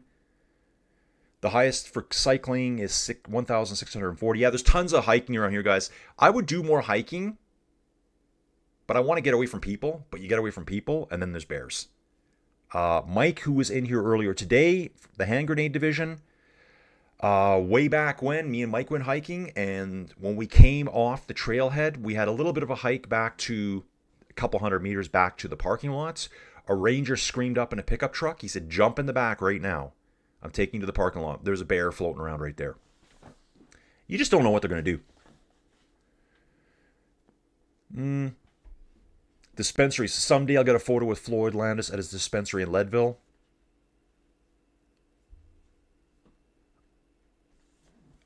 Oh, that's right. Eddie, you mentioned that. Some of the highlands, the best climbing roads in Malaysia, it's all private land, so you can't really go up there. Fab Cycling. Trouble with EF is when they rock the boat, they normally the ones that fall out. But nice to animate the race. Yeah, where's Ben Healy?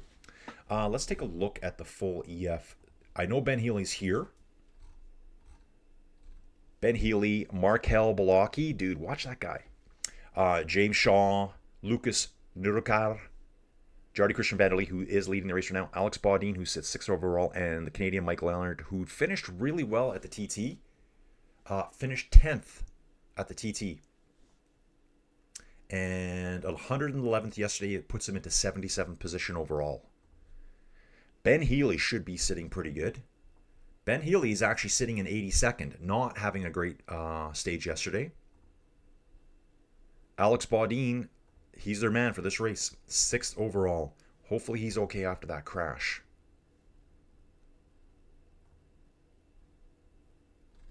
Okay, dudes, it's split up right now. We have 4 riders in our front group. Fortunato, Igor Arieta, Yardi, Christian Vanderlee, Tobias Hall Johansson. We knew he'd be coming up here.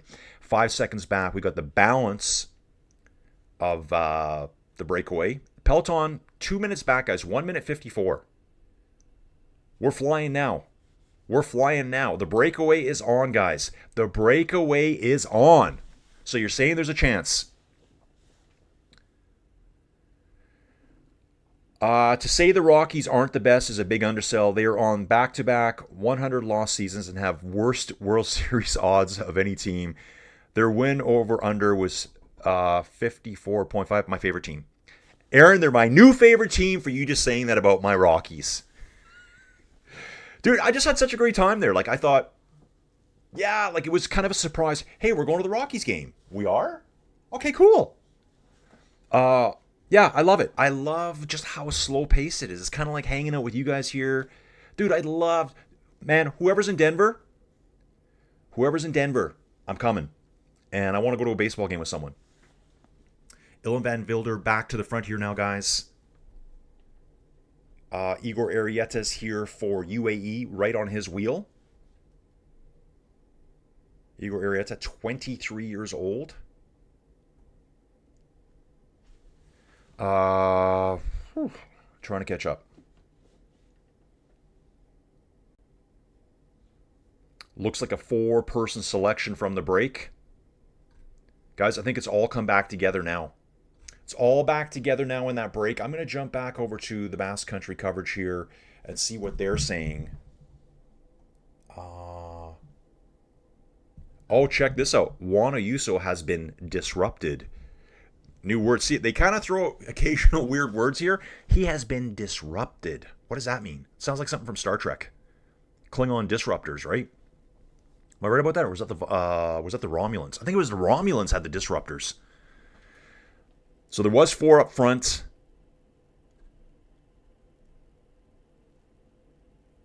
Yeah, I love this. I love this. Yeah, he's been disrupted, guys. I'm fully disrupted in my life right now.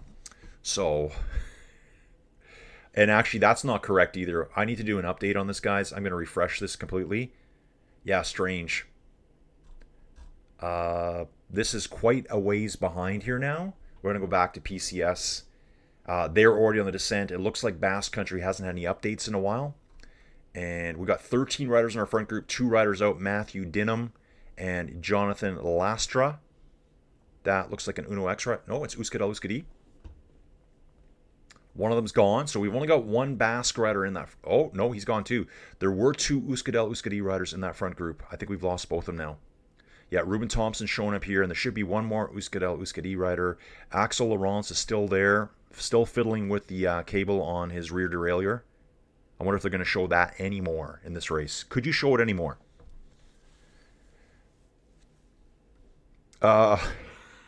Dude, the chat is on fire today, guys. I love this. When you guys are here, I love it. Guys, I woke up again this morning. I think I kind of slept in until 5:18. And I'm like, do I feel like streaming today? Do I really want? And there's going to be no one show up. Dude, you guys are lit it up today. You guys came through for Inside Cycling World. Sometimes when I'm here by myself, it gets lonely. Lonely. So thanks for being here, everyone. Don saying his brother showed footage of a bear while he was hiking that day, northern New Jersey. Yeah, that's kind of weird, eh? Right there in New Jersey. Aaron saying the good thing about hiking compared to cycling is easier to take the shotgun with you. Too many grams for cycling, exactly. Drew says, go to Vaughan 2 and on a rest day, do the tour all the way around it. Long day, fun day with something in springtime. I don't know. A useless going backwards, but after his injury, no surprises. Yeah, he's not fully back yet, guys. Oh, decathlon pushing hard here now, guys, in the main peloton. Time to start working, boys. 126 back to the breakaway. Dudes, look at this. They've changed everything up here. Okay, you guys can see this, right? They have repositioned these dudes. I swear, just like 2 minutes ago, they were halfway down the hill. And that's not what I was seeing on the climb here. So now they're over the top of the climb. We are 5 kilometers to the foot of Sarasola, which is 2 kilometers at 5.6%. Yeah, they had the dots way down the page here. So I think it was Basque country was correct. Perhaps. Here is our groups up front. What are we seeing here? Little replay, just replay of drinks, people getting in their drinks. Still showing the peloton not at the top. Saying 30.7 kilometers to go. Let's jump back to PC. 30.7 kilometers to go. So I think we're back on page. PCS had them teleported into the future there, guys. Absolutely they did. Now I'm going to have to go watch that later today. And it looks like Juan Bu is on the attack. That has to be him. Let me see the jersey. A lot of shadows here on the descent, guys. Motorbike guy trying to stay ahead here. I think it's Juan Bu. He'll be going for... Well, maybe it's not. They're not showing his name here, but I swear that's polka dot jersey.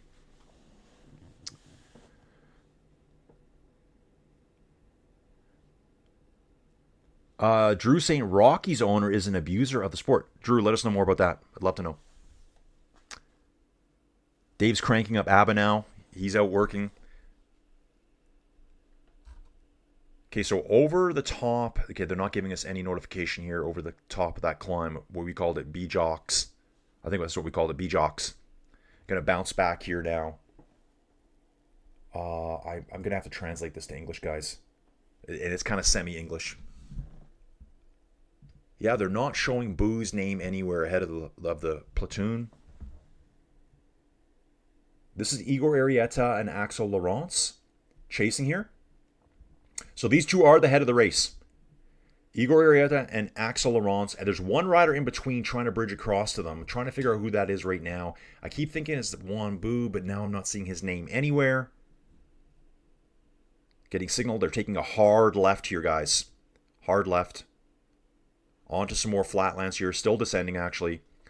Deer signs on the road. It looks like prancing gazelles. Do they have gazelles here in France? I don't think so. That's what it looks like to me.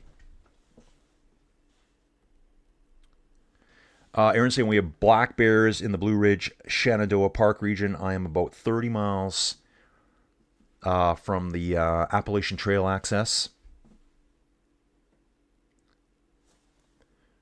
We're doing full ABBA here, guys. Romulans had the Disruptor as their primer. Thank you, Dave. Thank you. But yeah, Ayuso was disrupted. Okay, so Igor Arieta, Axel Laurence in front. Now they're showing a chase group of 6. There was one dude out in front. And obviously he was trying to bridge across and didn't make it. Or they're just not reporting it very well. So they do have a small gap. It's saying 5 seconds right now. Hopefully that little wire doesn't hurt Axel Laurence's race here. I'm going to give this a refresh here, guys. I got it. Yeah, see? It bounced us again because I'm looking at this going, they're on a climb, but it shows them going downhill. PCS is really goofy right now. Take a look. They had us back here. They had us here originally, backed us up, and now they bounced us forward again. So really goofy. The Peloton's on the climb. Just from watching them, they took that hard left-hander and they were going up. At that point, sure looks like it to me, and they definitely are right now. Going to the top of the Sarasola, Igor Arieta leading Axel Laurence. I can't see the other riders yet. Here they come around the corner. Not that far back. So there's a chase group of 6. Another group of 5 coming. The main peloton is now taking that same left-hander. Everyone squeezed through. It's a pretty tight squeeze. And this would be like the Sarasola climb. See, they're on it here now. This vertical exaggeration. It's not that steep all the way. Through here, 6-7%. That's all it is. Still looking for points on the last climb. Yeah, Ayuso is fully disrupted. Drew saying, give me 2 days notice, Colin, and I can meet you in Denver. 4 hours east in the summer. Dude, I'm thinking about it. I'm going to check my... here's Quinn Simmons. Quinn is getting into action, you guys. Actually, he's just going for a drink. Needs a nice cold slushy right now. Pulls off the gel pack. Hangs in his mouth. Whips the bottle out. On the gel immediately. Decathlon boys on the gels too. Yeah, they grab a gel. It's in. It's gone. 15 seconds, done. Quick feed. Riccatello looks like he's doing the work on the front right now for Decathlon. Think that was him. Just another random skinny dude on a bike, right? Could be any one of them.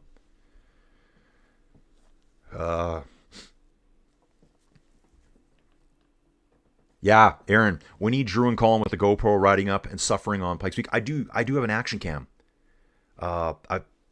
Dude, yesterday when I was thinking about riding my TT bike, I just want to get some outside footage of me actually riding a bike. So I got one of those ones that I've showed you guys before. It's about the size of a battery, and you wear the necklace with the magnetic base, and it just clips on the outside of your jersey. You can clip it onto a backpack, anything you want. Alpecin Premier Tech coming to the front now, jumping out of the peloton. Guys are getting serious here now, guys. They know the breakaway has a chance. Definitive chance here for the breakaway. 2 minutes over the peloton now, guys. And the breakaway has realized it, and the smart dudes, the savvy riders, like, man, now is our chance. Who would have thought this would have been a breakaway day? Can they be caught? 2 minute gap. Yeah, they're not going to be caught. Good, I'm just looking at the distance. 23 kilometers to go. Breakaway, yes. Some other guys trying to jump up. They're now hoping to catch the stragglers from the breakaway. Just get some high standings.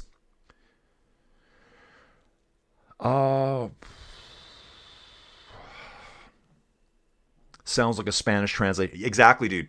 So I think that page is in Basque. Because some of the words I'm like, I don't recognize any of these words. I know a little bit of Spanish.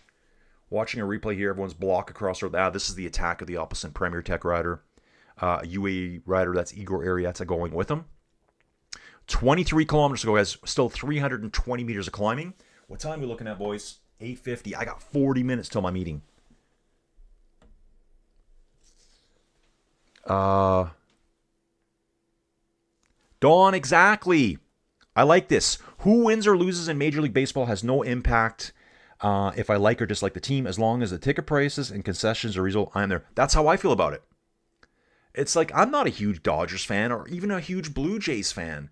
I want the experience of going to the ballpark, food, maybe a couple beers, maybe sunshine, hanging out, listening to the ball, listen to the baseball, cracks of the bats. That's what I want to go for. It doesn't really matter which team it is. I actually just recently looked it up, and there's no Pro Series baseball in Calgary right now. We got soccer. We got the Cavalry FC, which is Pro Series, Major League Soccer, or whatever you want to call it. I don't know. Maybe I'll go watch that. Maybe. So I definitely want to see some baseball games. Dave, thank you. Says, like, share, tell your friends, family, and strangers. The stranger, the better. Yeah, I want the strangest guys. I want the freakiest people in here. Chasing group, we got Adria Pericas, Cine Fernandez, and Gal Glivar for, that's the opposite Premier Tech rider. That's who that is. So we got 3 riders chasing right now from the Peloton, trying to jump back on and catch up with this breakaway. Pretty scattered about here, guys. Take a look over at Basque Country coverage. You can see us here. Main Peloton is yet to get over Sarasola, apparently. Is that true? Is that true? See, PCS has us over top. Let me give this an update, guys. I'm going to update this here quickly. Yeah. Hard to believe. I don't even know right now. Translate to English just because I can't understand anything here right now. It's got Arietta and Laurence at the front. 20 seconds back to the Van Wilder group. 140 back to Perica, Fernandez, and Gavar. And Le Platoon is at 215. Bounce back. And just try to guess where they really are, guys. We don't know right now. We do have an intermediate sprint coming up. Still nothing from the last climb. I'm looking for results. 10, 6, and 4 points coming up. So it looks like Laurence and Arietta are going to get that. Who's leading in the points classification? We know it's Paul. Primos is there. Skelmos. One of these two is going to take those points. So whoever has the highest points already, they'll be probably donning that jersey. Aaron's not enjoying the taxes. Ayuso, Kim saying Ayuso is left behind, disrupted. That's gonna, dude, we're using that every time now. When someone gets dropped, they're disrupted. According to the translation on my machine. Lilacs in the town are Brent's for Colin's eyes. Yeah, dude, I just saw it and I'm like, oh. Juan must be having more of a mental recovery than physical. Yeah, Decathlon doing a lot of the work here, but guys, they're still getting away. So at 210, guys, let's look at the virtual GC. Virtual GC, Ilan Van Wilder would move up to 9th overall from 17th. Clement Bras Afonso from 20th to 10th. That's because in the actual GC, Paul is at least 1 minute and 59 seconds ahead of second place. Everyone else is quite a ways back already. 2 minutes plus back. So they're going to keep it under 2 minutes to keep the time gaps close so that Paul can keep that jersey, I believe.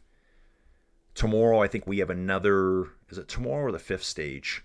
Hang on, guys. Let's take a look at tomorrow's stage. Ooh. This is my haircut day. Gotta really need a haircut here. Looks like we've moved along the coast. No, we're on the north side because Bilbao's right here. So we're all these stages are close to Bilbao. Actually, you can see Bilbao on screen right here. We're riding on the south end of Bilbao today. We're going to be going up to the shoreline tomorrow, up to the coast, to the Cantabrian Sea, not the Bay of Biscay, but also the Bay of Biscay. And yeah, it looks like a tough one. We've got 5 Category 3 climbs tomorrow. 5 and... Oh, we have 6 Category 3 climbs tomorrow and a Category 2 right before the finish with an uphill finish. Just a kick uphill at the finish line there. So that's going to be another really cool day too. I think I'm going to miss the finish of that one, guys. Think I'm missing the finish of that one. I had one haircut slot that I could make and I took it. Plus, I got to get these taxes dropped off. Plus, I got to get to the office. Dawn, it's like cycling. I like the cycling community. Who wins or loses in a race is not my fault. Yeah, I think so. Me too, Dawn. I just like the whole ambiance of cycling. It is definitely bang bang time, though, for Laurence and Arietta. They are going for a stage win here, guys. Okay, Eddie's saying that those highlands in Malaysia, you can't ride it because it's all private land. But Langkawi can do it. I hope my haircut was tomorrow because I'm getting a notification here on my phone. Please tell me it was tomorrow. Yeah, it is tomorrow. We're okay, guys. We're okay here. We're okay. I'm trying to get back to the chat.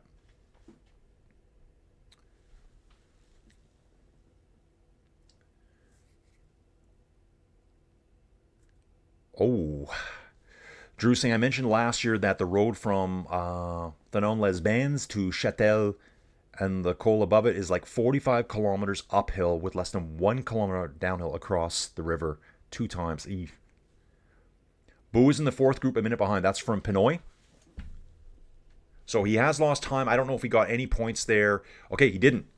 So Igor Arieta, Tobias Holland Johansson, Ilan van Wilder, and Tesfa Sion.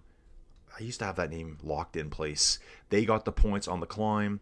And over Sarasola, Arieta, Laurence, and Yardi Christian Vanderlee. We've gone through the sprint point. We are through the sprint point. Virtual KOM, Boo has it now. Juan Boo has it now, it says. He's got 18 points in total, scored 6 points today. Arietta got 13. That will put him in 3rd place overall. Paul still sits on 13 from yesterday's exploits. And we have less than 20Ks to go, guys. 20Ks to go. 2:15 back to the Peloton. I think they're going to keep it just under 2 minutes to make sure none of these dudes in this group can jump ahead and take the jersey from Paul. They want to keep that jersey all the way.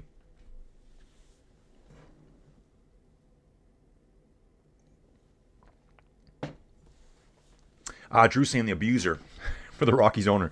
Not spending any money on payroll for big names. Barely better than AAA ball teams.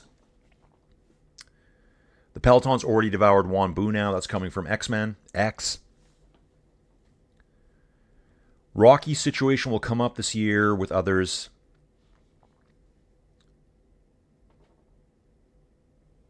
That spend their way more. Okay. Yeah, Quinn's here. Quinn is here. Eddie's asking, what's the earliest and the latest time stream you do? Dude, I think the earliest stream I ever did started just after 3 o'clock in the morning. Tour de France last year. Dude's like, when I said I covered every minute, I covered every minute. So these races, I'm coming on a couple hours in. Why? Because it's not the Tour de France. That's just the reality, right? The Giro, I will do every minute. I didn't do the Giro last year. So I will do every minute of the Giro. I will do every minute of the Tour de France, and I will do every minute of La Vuelta. That's my plan, and I'm sticking to it, guys. And generally, most of the other races, I did every minute as well. I was just in the groove of getting up early every day. At this point last year, I wasn't even thinking about doing this. I was just doing commentary of virtual cycling. Dudes racing in their basements. Really good racing. Really good racing, but just whatever. Axel Lawrence looks like he's looking for the car again. Looking for the car again. So we've got 2 riders on. He's back to Shimano Neutral Surface getting a bottle. Took a blue bottle here. Pouring it over his head. Sticks it in the bike frame. 2 riders up front. 33 seconds back to the chase group. 2 minutes, 15 seconds back to the Peloton. Arietta's calling for a bottle too, I think. He's like, hey, that's not fair. I didn't get a bottle. So he's calling for a Neutral Service bottle too, I think. Joe Mercado, 12 deep into coffees. Yeah, so Eddie, probably just after 3 o'clock in the morning, which means I probably got up at 2 a.m., 2:30, something like that. And then latest, Tour Guangxi in China, those were late night streams. They started after 11:30 at night. That was crazy. Yeah, we need an espresso for the last 20 Ks. ZTRR, JTR, who is in the lead? Brava. Right now we have 2 dudes, Igor Arieta for UAE, and we have Axel Laurence for the Ineos Grenadiers. Breakaway is succeeding, guys. The Breakaway is succeeding today. There was probably 15 to 16 riders in the break. The Pelotons just said, yeah, let them go. They've just let them go. No one up front, and it's about a 2-minute plus gap to the closest rider, and I think it's Van Wilder. So overall, how am I going to do this here? Van Wilder right now, actual virtual GC, sorry. He's 221 down overall, so they're going to keep the gap under that. In fact, they're going to try to take some off. There will be time bonuses, bonifications at the finish line. They don't want him to have too much of that. They should be secured by Laurence and Arieta. I would say they want to keep Paul in the jersey all the way. all UCI points for decathlon. So they'll start working on pulling back. However, it's at 254 right now. Maybe I'm totally wrong. I must be dead wrong. Guys, don't listen to anything I just said because their Peloton's just letting them go. I guess they don't really care today. It's like, okay, let them have their fun. So that's for ZTRR. Brand new dude here today, man. Where are you from? LMF 25. Dude, I didn't know this. MLB question. Why did the American League have a DH and the NL don't? Dude, I didn't know that was real. Dude, I did learn that ABS does not apply to position players. I learned that probably second or third game in, which is really cool.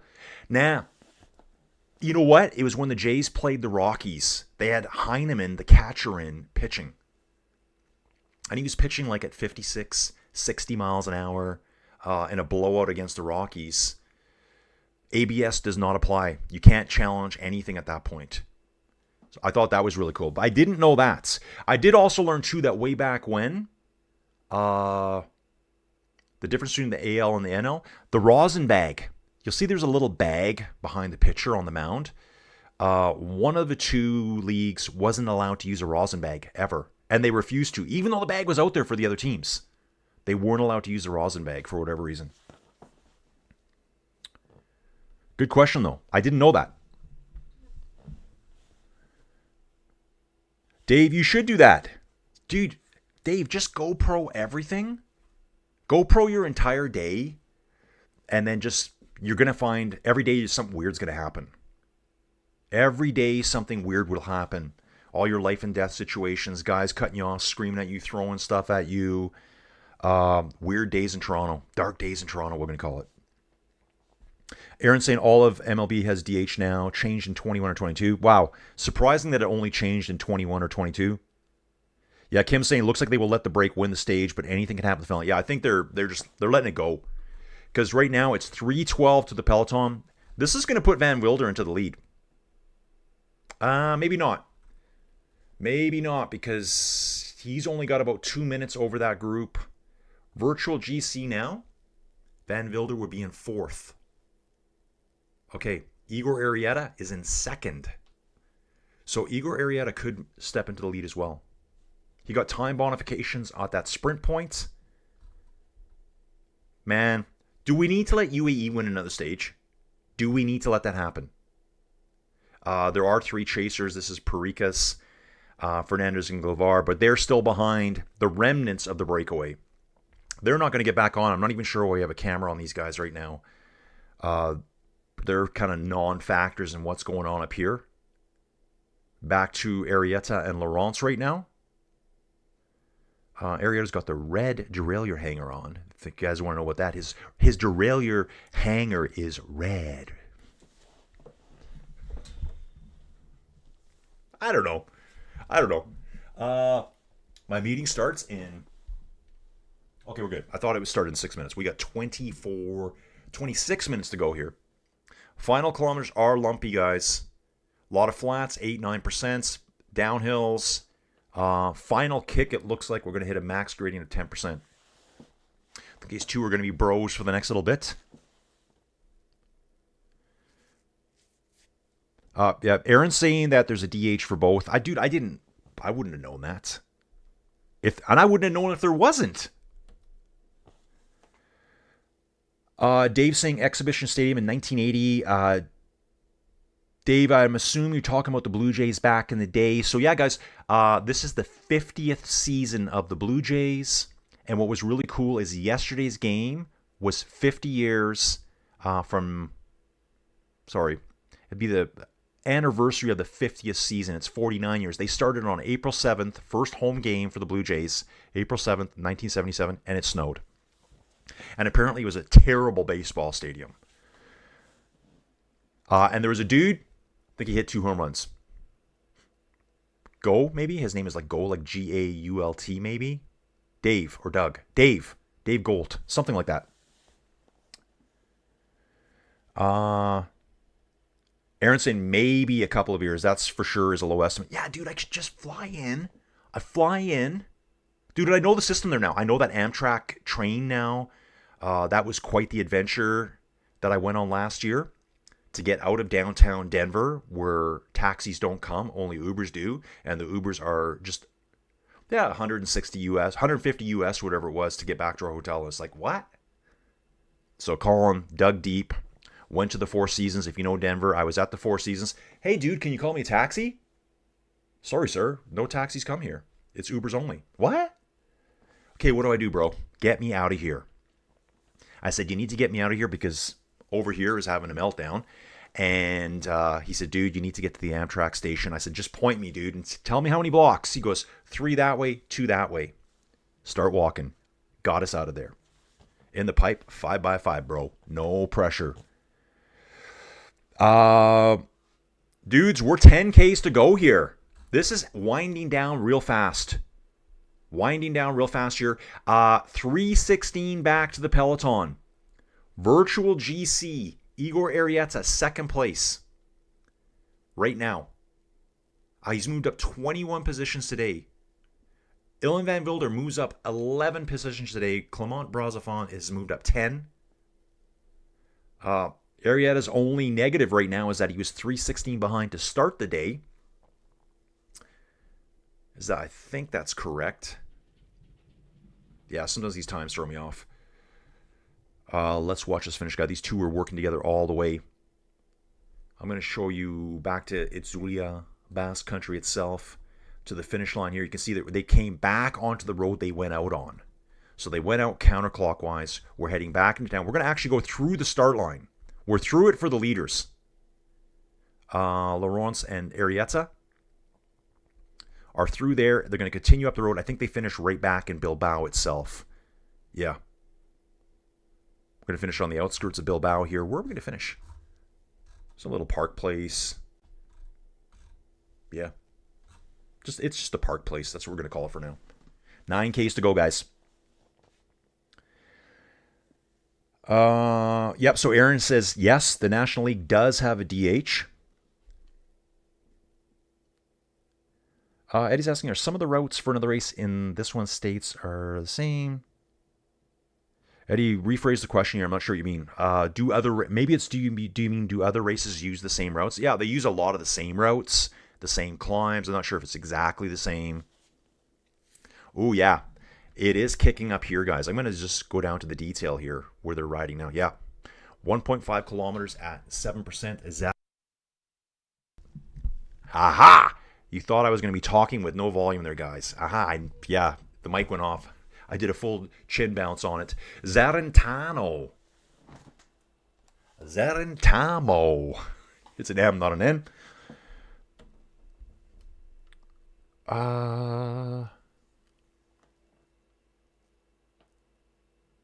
Yeah, some of the things I've learned about baseball is like they're really stressed about pitch count. Dude, who's the guy's name? I won't say it right. Linusum? Like, didn't that guy just basically blow his arm out, blow his shoulder out, whatever? I think he was like the best guy in baseball, the best pitcher for a couple years, and then just done.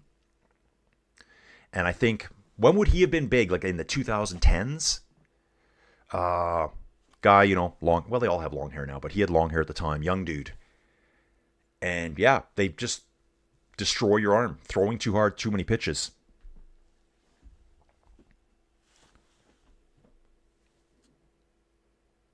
Eddie's asking, what World Tour race do you think should be downgraded and what Pro Series should be upgraded? Dude, good question. I'll think about that for a while. Drew saying, I think the original DH rule came in when I played ball in 8th grade. I became our first DH. Yeah, nothing like hair appointment modifications, notifications to spice things up. Yeah, dude, you're learning so much about cycling here. Colin's hair appointments. 7.5 Ks to go, guys. Another side story here is tomorrow I'm going out to a small place called Trochu, small prairies town. I talked to this lady about 2 months ago about property management. She reached out to me 2 nights ago. Hey, we need to rent her place out.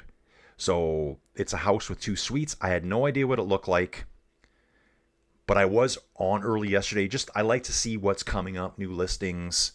And I saw a beautiful house in Trochu. I'm like, wow, this house does not belong in this town. This place it looks like it's something out of Canmore or Banff.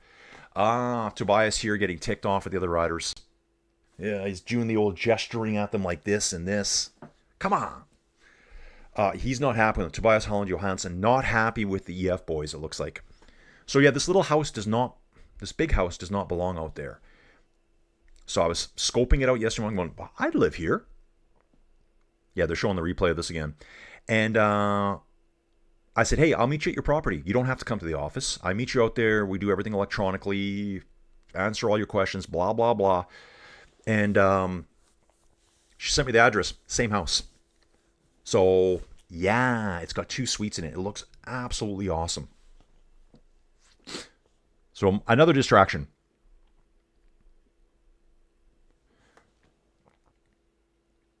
Oh, yeah, Eddie, I agree right away. Tour Guangxi should be downgraded. How that's a World Tour race, I don't know. And I think some of the dudes, even the World Tour guys, joke about it. Like, oh, man, I got to do the Tour Guangxi. Like, please don't make me do the Tour Guangxi. It's like middle of October in China. That race should be downgraded. I agree. Which one should be upgraded? I don't know. I think Burgos is pretty good. The Luxembourg race was really good. Though I think those are all Pro Series races. Oh, yeah, Joe Mercado stirring the pot. Joe stirs the pot. Thoughts on Poggy giving that non-girlfriend a ride on his bike. Crazy viral video. Yeah, he gave... did she double him or did he double her? That's what we called it back in the day, guys. You double. Hey, man, you want to double? Yeah, that's when you give someone a bike ride.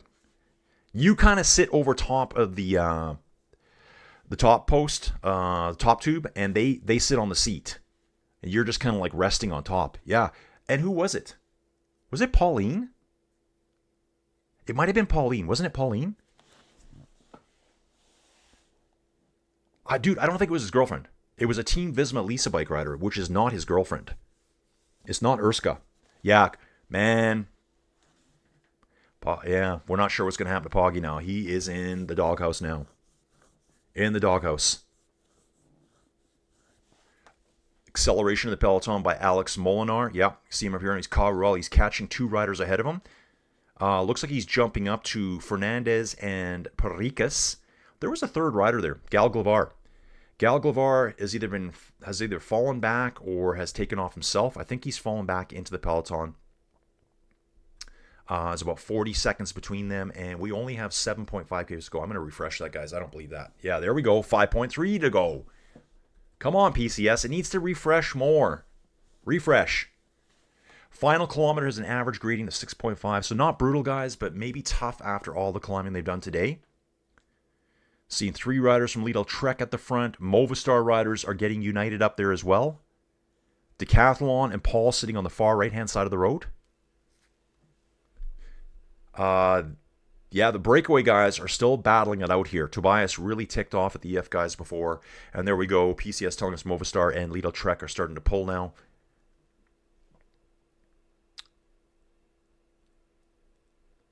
Yeah, Drew. Pauline won the women's race. Okay, that's right. It was Pauline Previn-Prevot, Tour de France women's champion from last year, doubling with Poggy. Doubling with Poggy. How would your wife like you to double on your bike with another woman?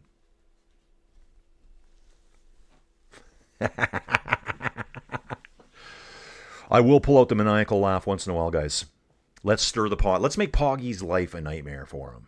This could disrupt Poggy's Tour de France, guys. This one interaction with Pauline on the weekend. I'm just kidding. Yeah, Aaron, every day of the Vuelta except the miles taken off because of the protests. Surprised there are not protests in this race so far. Yeah, dude, funny, right? Yeah, there were so many protests last year. Probably the ones I remember the most was Israel Premier Tech. They had their entire TT shut down, the team time trial. A couple made it through, the rest got stopped. And there was one point later in the race where there was protesters basically running at the cyclists, trying to take them down. They weren't just standing there protesting. They were trying to take the cyclists down. I don't know who it was. Probably a Premier Tech guy. Let's look at Clement Brazafonso here, pushing hard now. He weighs 50 kilograms. Fernandez from Burgos BH has been dropped from the second chase group. Still 235 here, guys. 4.2 Ks to go. We're going to give this a manual refresh just to make sure. 52 seconds back to the chasers. It's going to be Arietta and Laurence battling for the stage win today, guys. And Laurence is attacking now, guys. That little extra long cable at the back is giving him some kind of speed boost. Arietta hanging in there. Laurence does look back at the peak at the little crest. He's still there. Attacks again. They're on a bit of a downhill now. They are on a bit of a downhill. He looked back to see the damage done and realized, there's none done. But he pushed hard again at that point.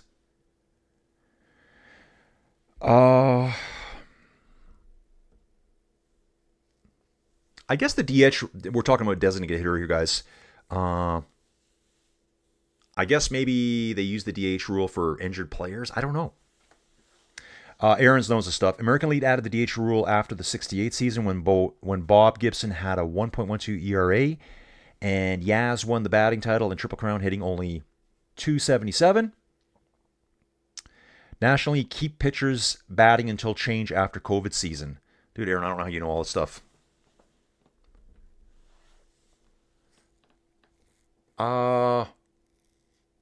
Dude, Eddie, for me, easiest time to live stream is in the morning. Always the morning for me. The Tour of Guangxi killed me. And great racing for Paul. Yeah, it was Paul Magna there who I think he won 5 stages. I think he won 5 stages in a row at the Tour of Guangxi last year. That was really cool watching him sprint. But getting up at 11, like trying to sleep for 2 hours or something, and then getting up. Some nights I didn't sleep. Or I'd sleep for like 2 hours, do a 3-4 hour stream, and it would finish at 3:30 in the morning, and I'd just stay awake. Then I don't even know if I had nappy poos back then.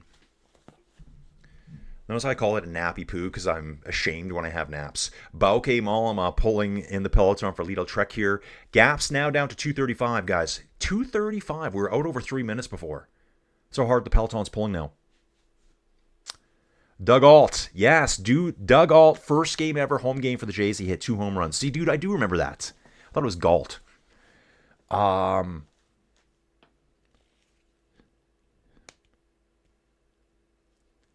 Dave saying Blue Jays versus White Sox in the black uniforms. Catcher using knee protection. Arietta, let's go. Venga, venga, venga. So those two are back together. Laurence tried to attack him. 2.5 kilometers to go, guys. Chase group's coming at 44 seconds, looks like.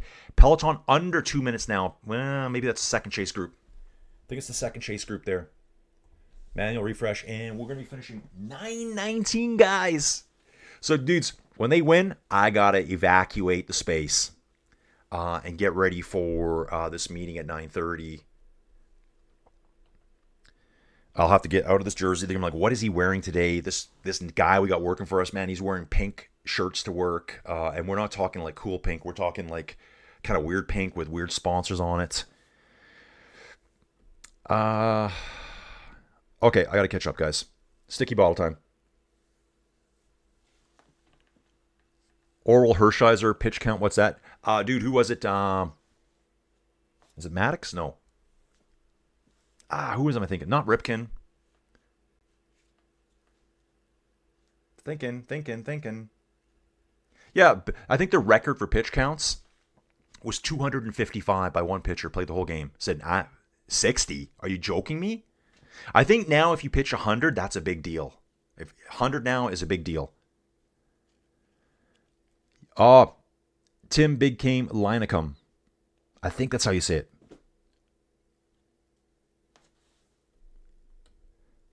Marco Pontani, Linacum, number 1 pitcher on 2010-14 era Giants. That won 3 World Series, all in even years. Matt Cain, Madison Baumgartner are the other 2 studs. But didn't he? Yeah, Aaron Sowell. I think that guy carrying it all for your pitch. Oh, what a nasty turn here.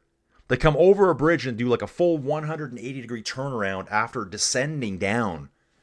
Of course, the camera cut away there, so I never got to see it. I think that Linacum dude basically just destroyed his arm or something.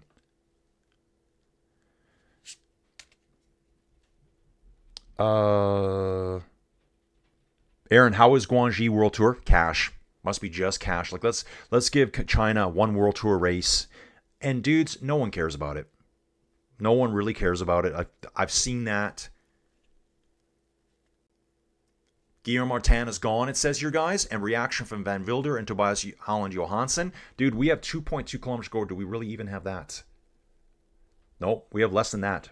1 kilometer here. Yeah, PCS doesn't refresh enough. 700 meters to go. I've got 1 kilometer to go on Flow Bikes. It's only 29 seconds back to those chasers.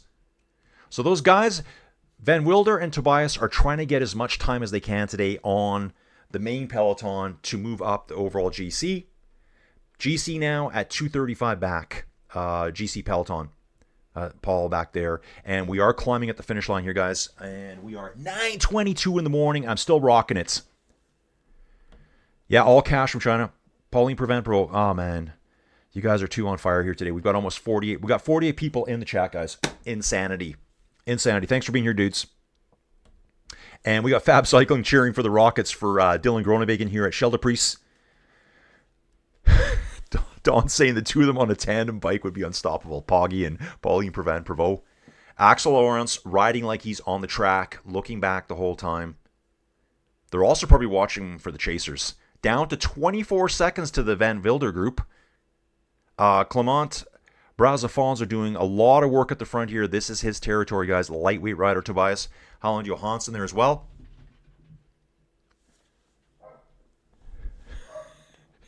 Dave saying my ex would bend the top tube just leaning on it. Don's laughing his head off over this. Dudes, I'm not going to watch this. I got to watch the finish line. 300 meters to go. Axel leading Arietta. Arietta attacks at the 300 meter mark. A little bit deceptive here on the markers. Laurence goes. And the chase group is coming, dudes. Van Wilder is coming right now. They're probably only 100 meters back. 6 or 7 riders chasing these two up front. Arietta cranking all the way. Basque flags flying here. Arietta going for the win. Going for the win. Laurence on his wheel. I think Laurence is going to pip him at the finish line, though, guys.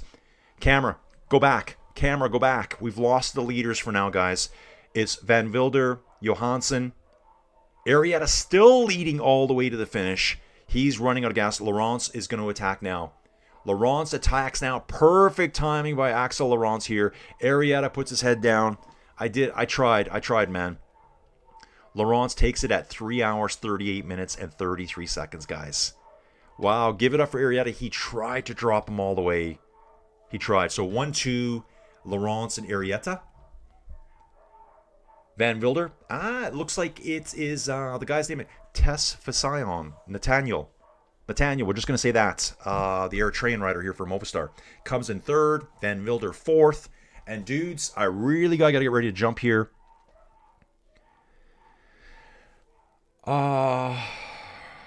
Okay, dudes, I'm going to try to catch up. Oh, man. Let me have a quick skim. 100 and 110 pitches around a pitcher's limit before they get switched out. And yeah, remember, Linsicum. Okay. Oh, Linsicum. Okay, that sounds better. Linsicum sounds better. Paul attacking at the finish line here against all his main GC guys. Paul's actually sprinting for the finish here.